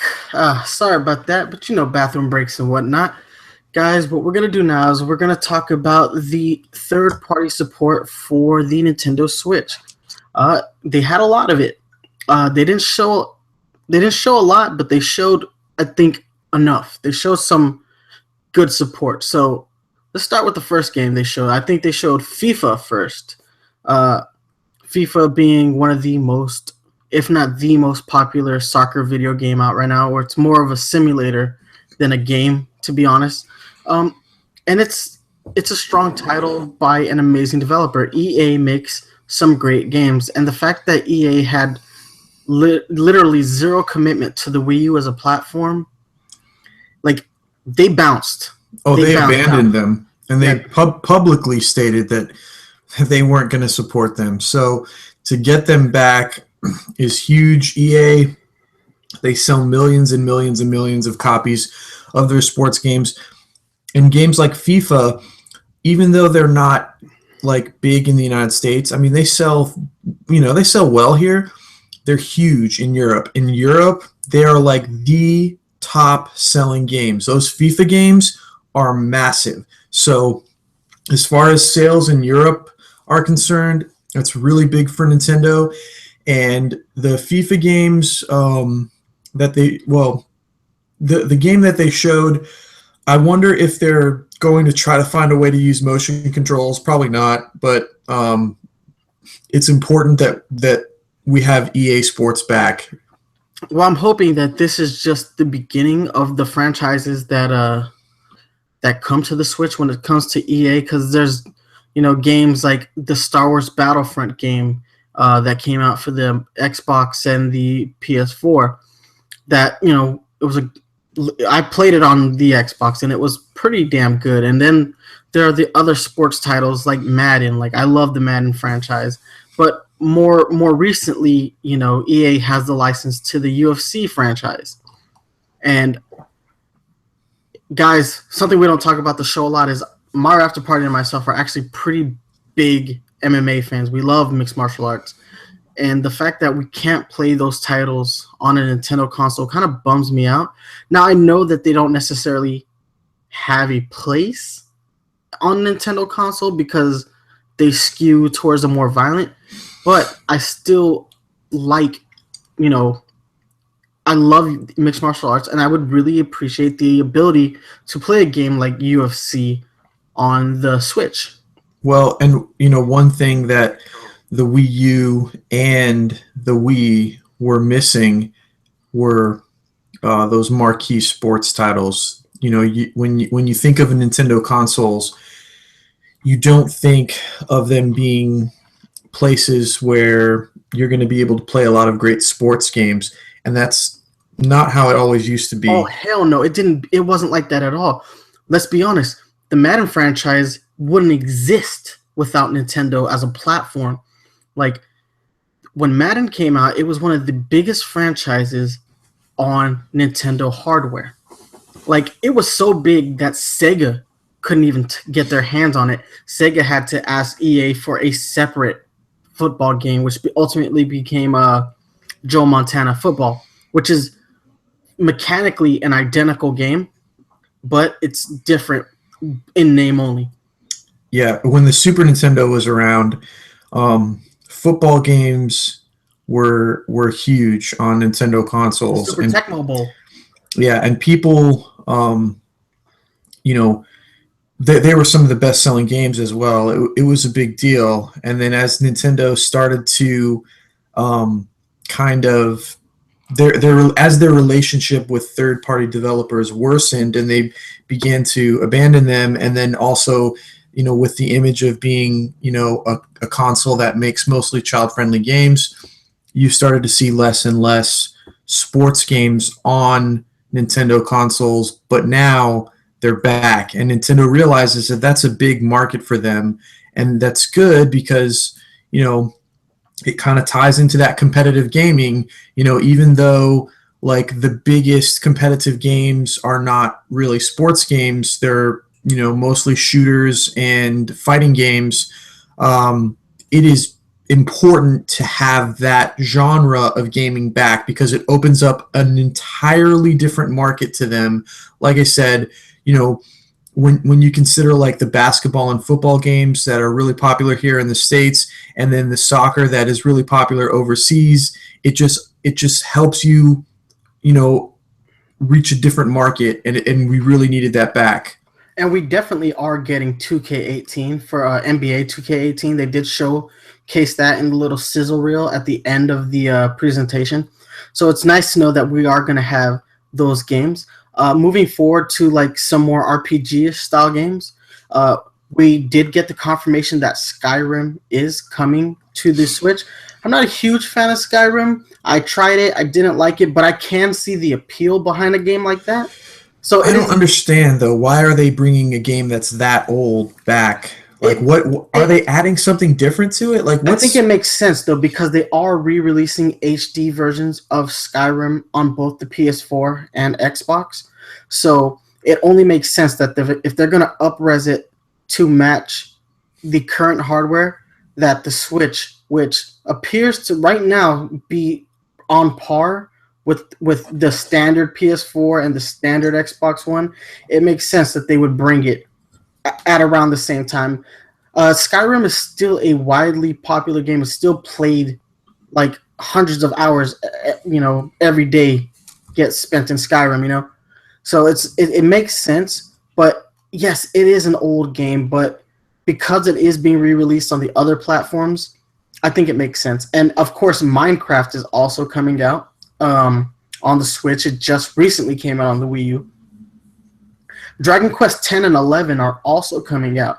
Big JRPG franchise. Crap. Let's go back. One first-party game we neglected to talk about was Xenoblade 2. That game looks amazing. it looks good. It looks kind of traditional JRPG, which I am not happy about because JRPGs have become worn out and stale. And the reason why the Xenoblade franchise was so successful was because it broke from that trend, especially with the first game. Even though the storyline is, the storyline isn't the greatest. It does have moments where it's kind of dull. It's completely voice acted, and the battle system broke away from random battles and just kind of it has more of an open world feel to it. And then when they came out with Chronicles X, they totally broke away from the storyline, which kind of bogs down a lot of these JRPGs where it's all about like kings and castles and like the royal bloodline, like something you have in Final Fantasy 10 or sorry 15. Sorry, Final Fantasy 15, where like even in the reviews, everyone's like, well, the story kind of sucks, but the open world aspect is great. In Chronicles X, they broke away from that boring, dumbass storyline that they've been doing for the last 20 years, and they made this like sci-fi space opera. And so for Xenoblade 2, it looks like they're going back to that traditional JRPG storyline, which I'm kind of nervous about because It still looks like it's remotely open world, though. It looks like they're taking some of the better elements of Xenoblade and Chronicle series and mixing it with the story elements of like the traditional JRPG. Back to Dragon Quest, hugely popular franchise in Japan. Doesn't have the same success level here in the States, but it is one of those games that people quietly demand, and it's nice to know that we're getting that game from. It's nice to know that Square Enix is working with Nintendo again, because that's just something they haven't really done. I mean, if Square releases a title for a Nintendo platform, it's usually on the handheld front. And that's not to say that those games aren't great. They're great games like The World Ends With You and Kingdom Hearts. They make great games for the handhelds. It's nice to know that we're getting one of the bigger console games from Square Enix. We did see the new Shin Megami Tensei game, which those games are hugely popular here in the States. I don't think I've actually played one, but they look great. Is that like a derived from the Persona series? No, but there's a lot in common with the Persona series. Like, Yeah. they kind of go hand in hand. Like, they're almost interchangeable. I know most people who play Persona also play the Shin Megami Tensei games just because they skew in the same. They're like in the same ballpark. Yeah. Uh, we got Dragon Ball Xenoverse 2. This is a game that's already on the other platforms. Uh, we got Sonic Mania, a game that is also going to be on the other platforms. It's always weird to me when I see a Sonic game on a Nintendo platform, but I'm glad that we're getting this one because this kind of caps off Sonic's 25th anniversary, getting that traditional 2D side-scrolling 16-bit style Sonic game. I'm excited about this. I was a little bummed out knowing that we weren't getting it for the Wii U, but it's coming out on the Switch, so I'll take it. Well, the best third-party games, I don't think they've really shown because, we did get some big titles, like I said, the EA Sports ones, which I'm not a really big fan of sports games, but that's even though that's important, like we're getting some strange choices to show at this press conference, like right. Ultra Street Fighter 2. That to me was a weird decision. Okay, let's talk about Ultra Street Fighter 2. I'm glad you brought that up. So, Ultra Street Fighter 2 isn't like Street Fighter 2 Turbo. It's actually a built from the ground up Street Fighter game for the Switch.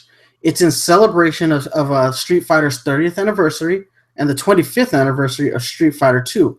So what they're basically doing is they rebuilt a game, making it very similar to Street Fighter 2 Turbo HD Remix on the other platforms, but they're adding some stuff. There's more characters that aren't traditionally in Street Fighter 2, that are more in the recent releases.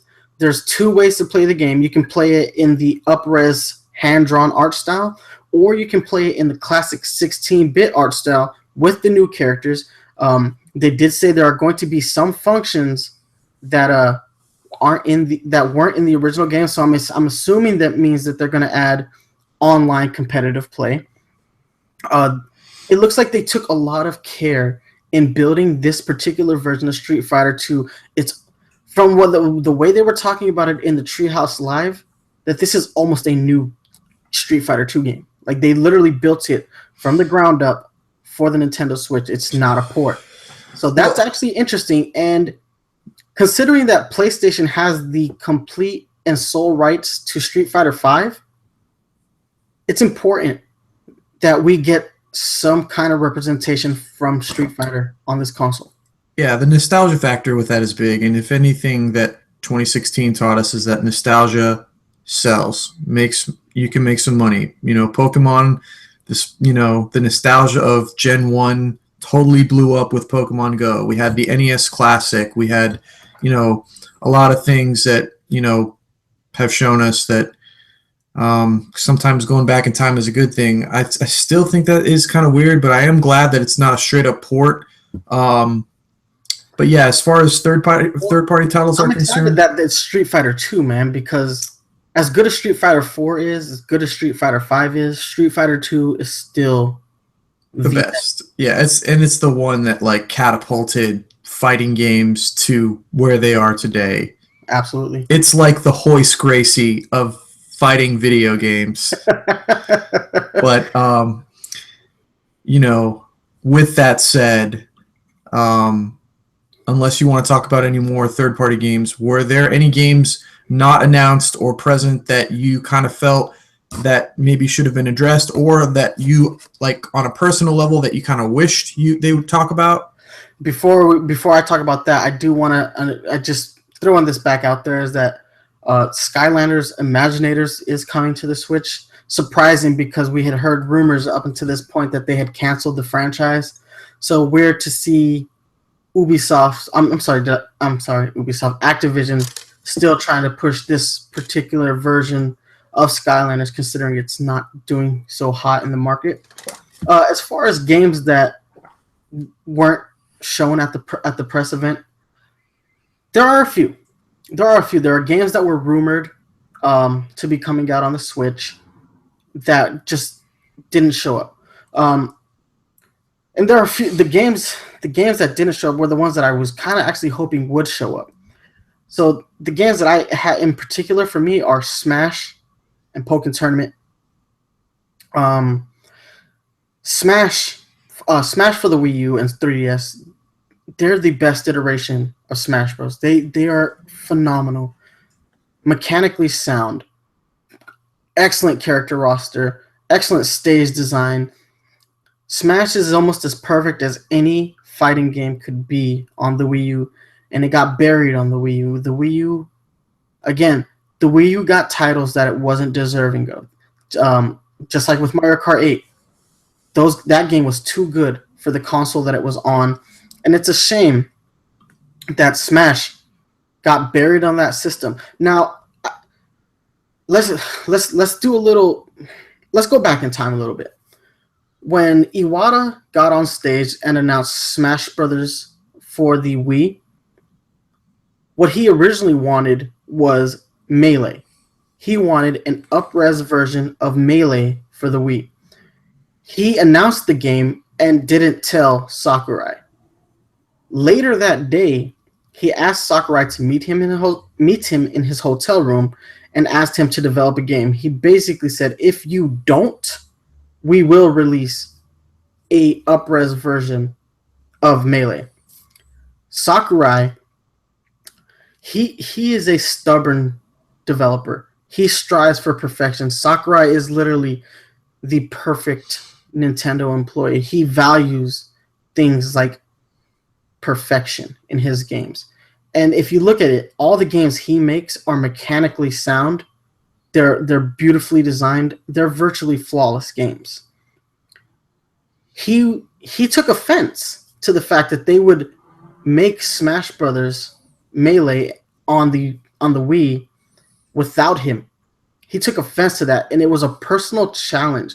Now, personally, I think that Iwata knew this and wanted to push his buttons a little bit so that he would come back and develop Brawl for them.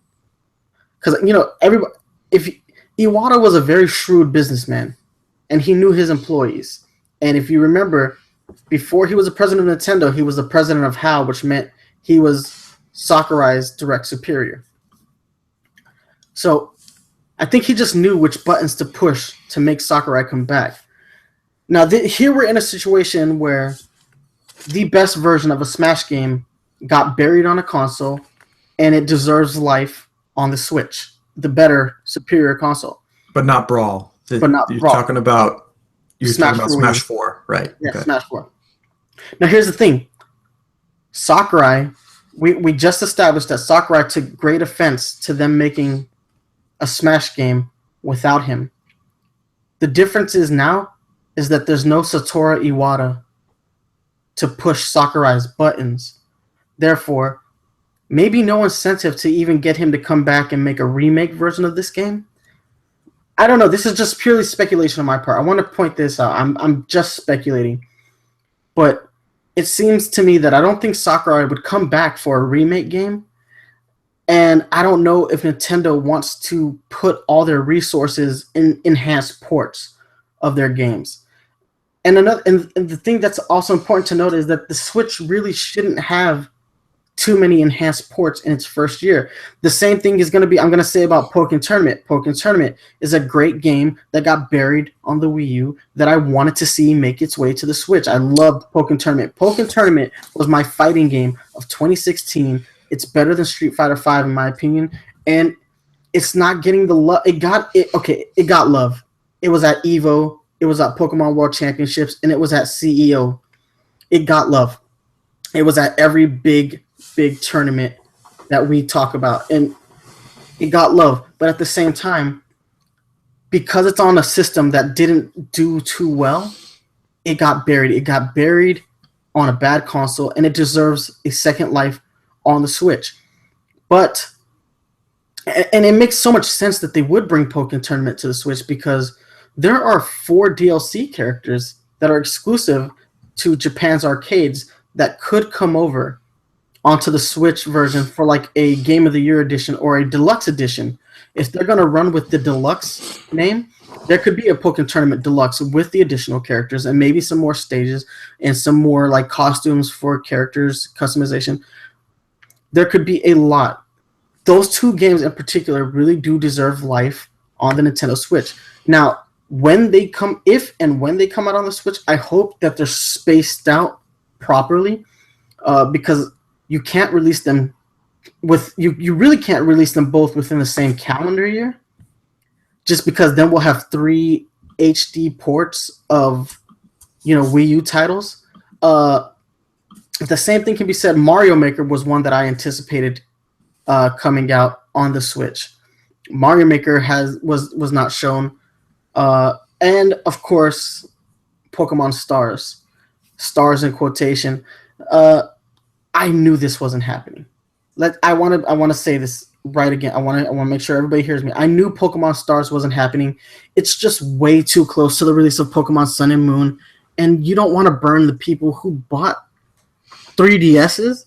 You don't want to burn the people who bought the game. Like, you just don't want to burn those people. But all these games that I just read off were rumored, and they had no presence in the presentation.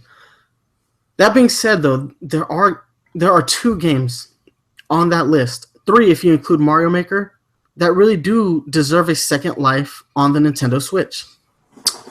Yeah, I couldn't have said it better myself. And you brought up an interesting point, though, one that I hadn't considered before, which is that you don't want to have too many ports from the Wii U on the Switch in the first year, because if you do that, it's a bad look for the Switch. It makes it look like, well, we don't really have enough good games. We've got to port all these old games over. Well, that's exactly what happened with the PlayStation 4. The PS4 launched, and the games were Grand Theft Auto 5, an up-res version of a PS3 game, and The Last of Us, an up-res version of a PS3 game, and the Uncharted Collection, which was HD versions of 3 PS3 games. Right, and it makes it seem like, well, we're just taking these because the console prior failed, and we all know that the PS3 was a failure. So when they came out with the PS4, and the PS4, they knew that was going to be successful because they had learned from their mistakes. They're like, well, let's bring these games that, to use your analogy, the PS3 maybe didn't deserve. And they're going to bring them all to a wider audience. So people that didn't have a PS3 can play them. Well, it's the same thing with the Switch. We have a pretty small audience in the Wii U, and there's a lot of great games that they want more people to enjoy, so they're going to have to bring them to the Switch. But how they do them is important. It's very you got to be careful, because you don't want to just flood the market with old games, because you want people to have new experiences. In the case of Mario Maker, that is a game that they just recently came out with for the 3DS. So there is a Mario Maker already now that has been ported over to the 3DS. And I don't think we're going to see a Mario Maker in 2017 unless it comes out at the end of 2017, because that's one of the games that, in my opinion, would be the easiest to do a direct sequel. It would be easy to come out with Mario Maker 2 and add a lot of new features to it, because like a lot of the Nintendo IPs that came out, the new IPs that came out on the Switch or the Wii U, excuse me,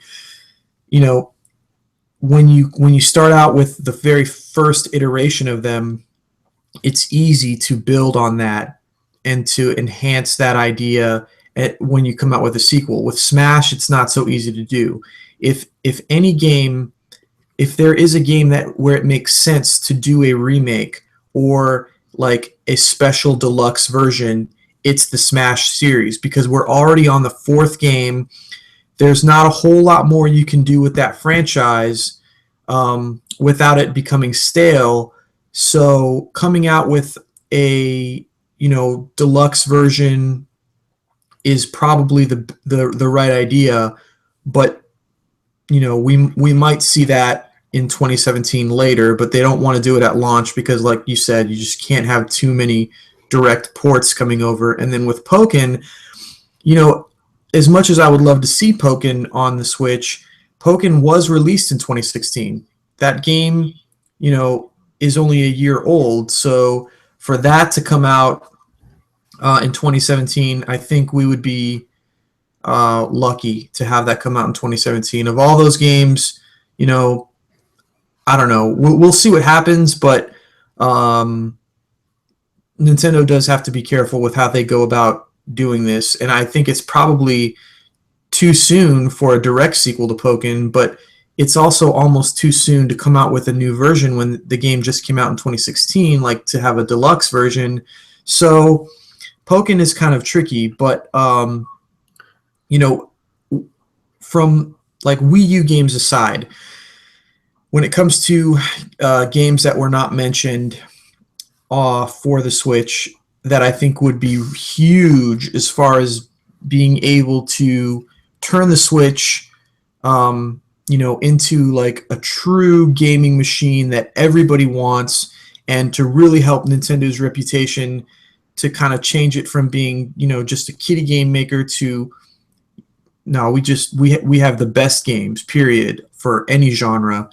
Is they need to get two developers on board.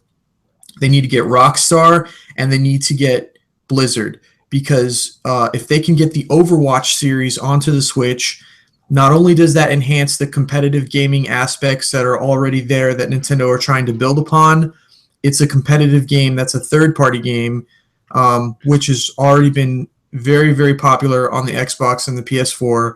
And then Grand Theft Auto. You have to have that series if you want to be successful, because Grand Theft Auto 5 is the fourth best-selling game in video game history on any platform, handheld or console. Grand Theft Auto 5 sold 70 million copies. There are only 3 games in the history of video games that have sold more than that. Wii Sports, Wii Sports, Minecraft, and Tetris. Now, I don't think anyone's going to beat Tetris anytime soon, because Tetris is number 1 with 495 million. So that's 500 million. But Tetris has also been out since 1984. Does that include all the platforms for Tetris? It includes all the platforms. It includes mobile, iOS, BlackBerry, PlayStation, Portable, Windows, Android, PS3, the original NES, Game Boy. It includes all the platforms. That's why I said it's been out since 84. So like Minecraft is number 2 because it's on so many different platforms. But the Grand Theft Auto series, if you look at the best-selling video games of all time, if you're looking at like the top 30 or 40 games, all the Grand Theft Auto games are on there in some at some rank. Grand Theft Auto 5 is the best-selling of the series. But you need to have, like, that's a huge game. That game is basically like the Pokemon for adults. Pokemon is one of those games that just sell. It makes money for Nintendo. It's almost like they're licensed to print money. Grand Theft Auto is like that for Sony and Microsoft. Like, they come out with those games, they push hardware with those games, because if Grand Theft Auto 5 came out for the Wii U, I guarantee you it would have sold more than it did. Now, it probably wouldn't have been the best version of Grand Theft Auto 5, but it still would have given people more of an incentive to buy a Wii U, because then it's like, okay, well, there are some, great adult titles that we can purchase on there. So if you can get Blizzard and you can get Rockstar on board, and you can come out with a new Grand Theft Auto game, even if they come out with Grand Theft Auto 5 on the Switch, I think that would definitely still be an improvement. But if you can come out with a new Grand Theft Auto game for the Switch, and you can bring over the Overwatch series, as far as third-party developers go, that is that's a home run. Yeah, I agree, man. Like, you just can't deny math. Like, you just can't. And considering the popularity of both of those franchises, it only makes sense that Nintendo figures out a way to incentivize those other companies. We'll kind of have to wait and see, because a lot of companies are taking a wait and see approach, the same way they did with the Wii. If we look at that lineup of third party games we listed off, a lot of those games fall into the same. Like, a lot of it is exactly what happened with the Wii U.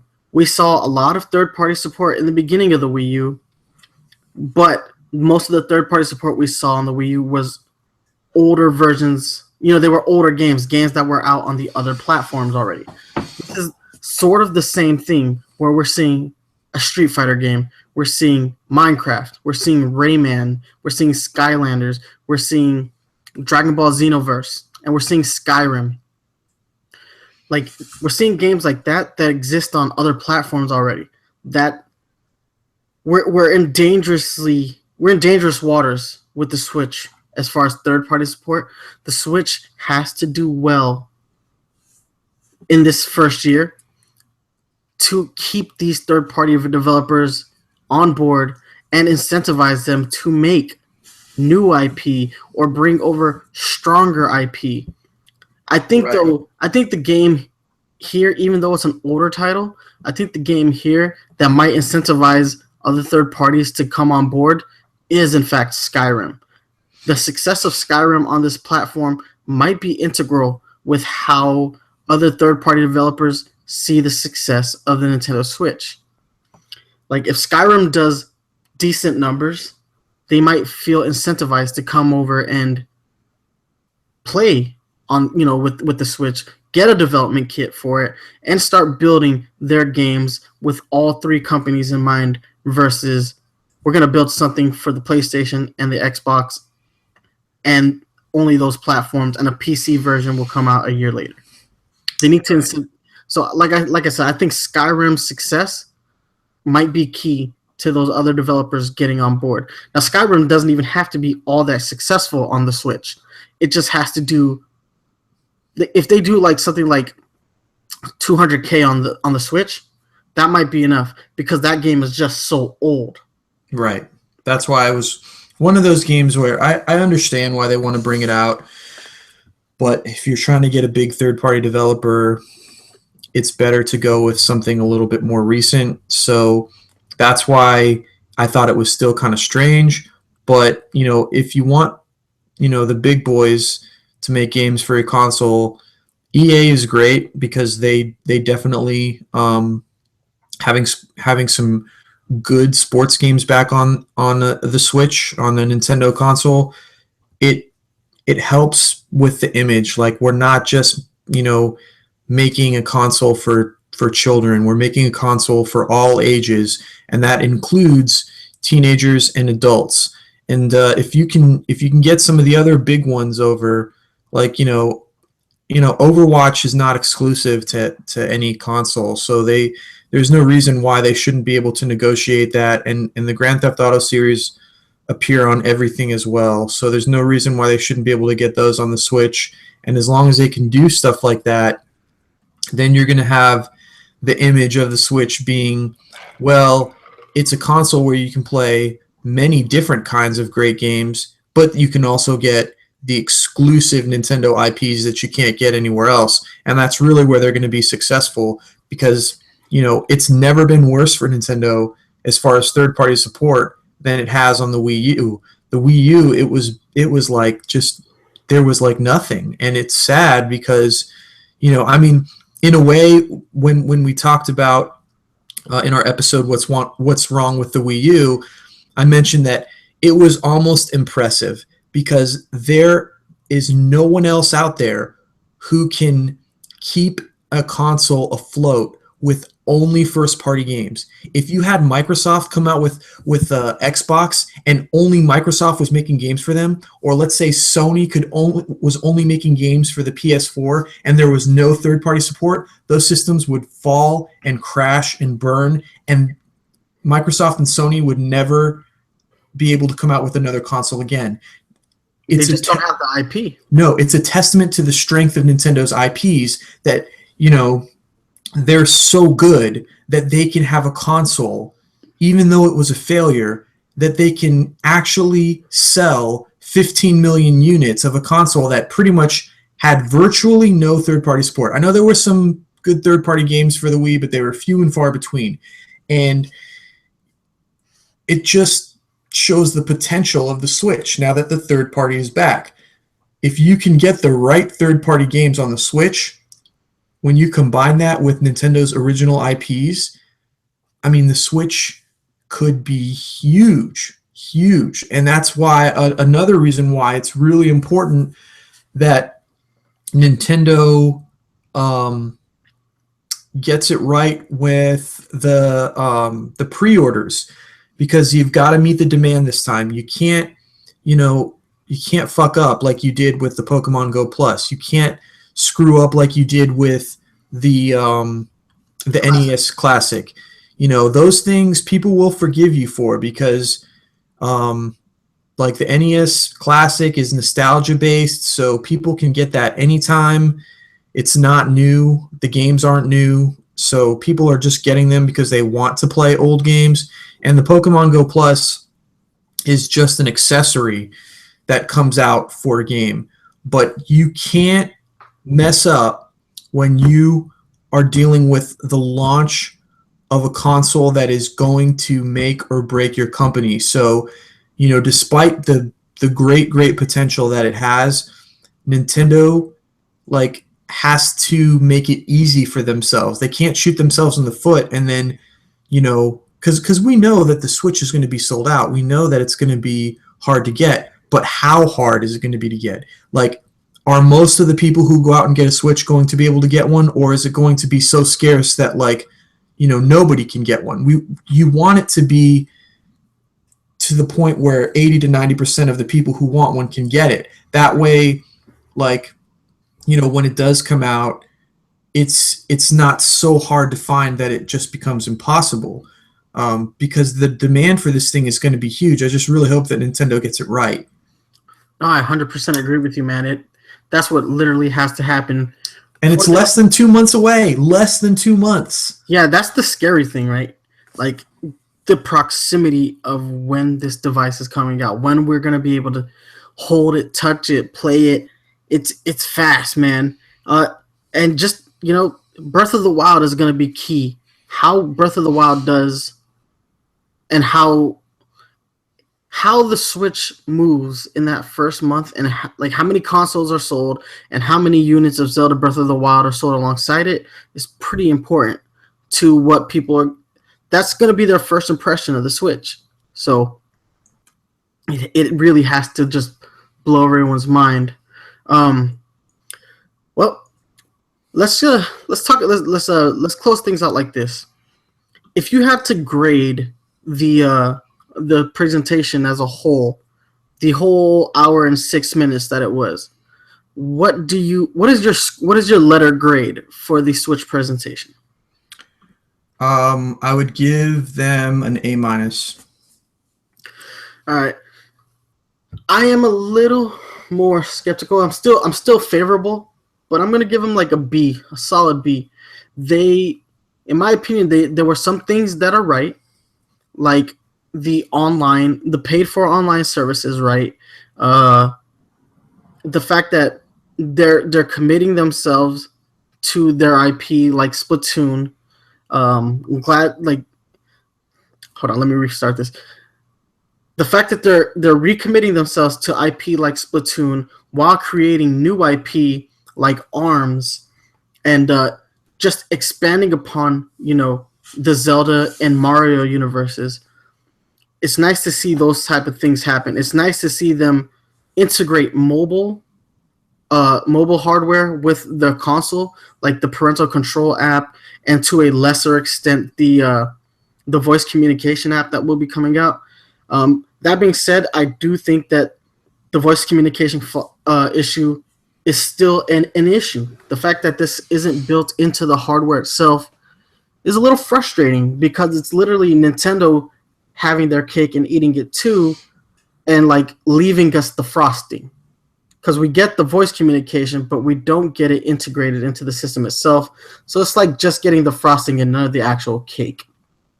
I like the third-party support, but at the same time, I'm very wary because a lot of it is games that are already on other consoles.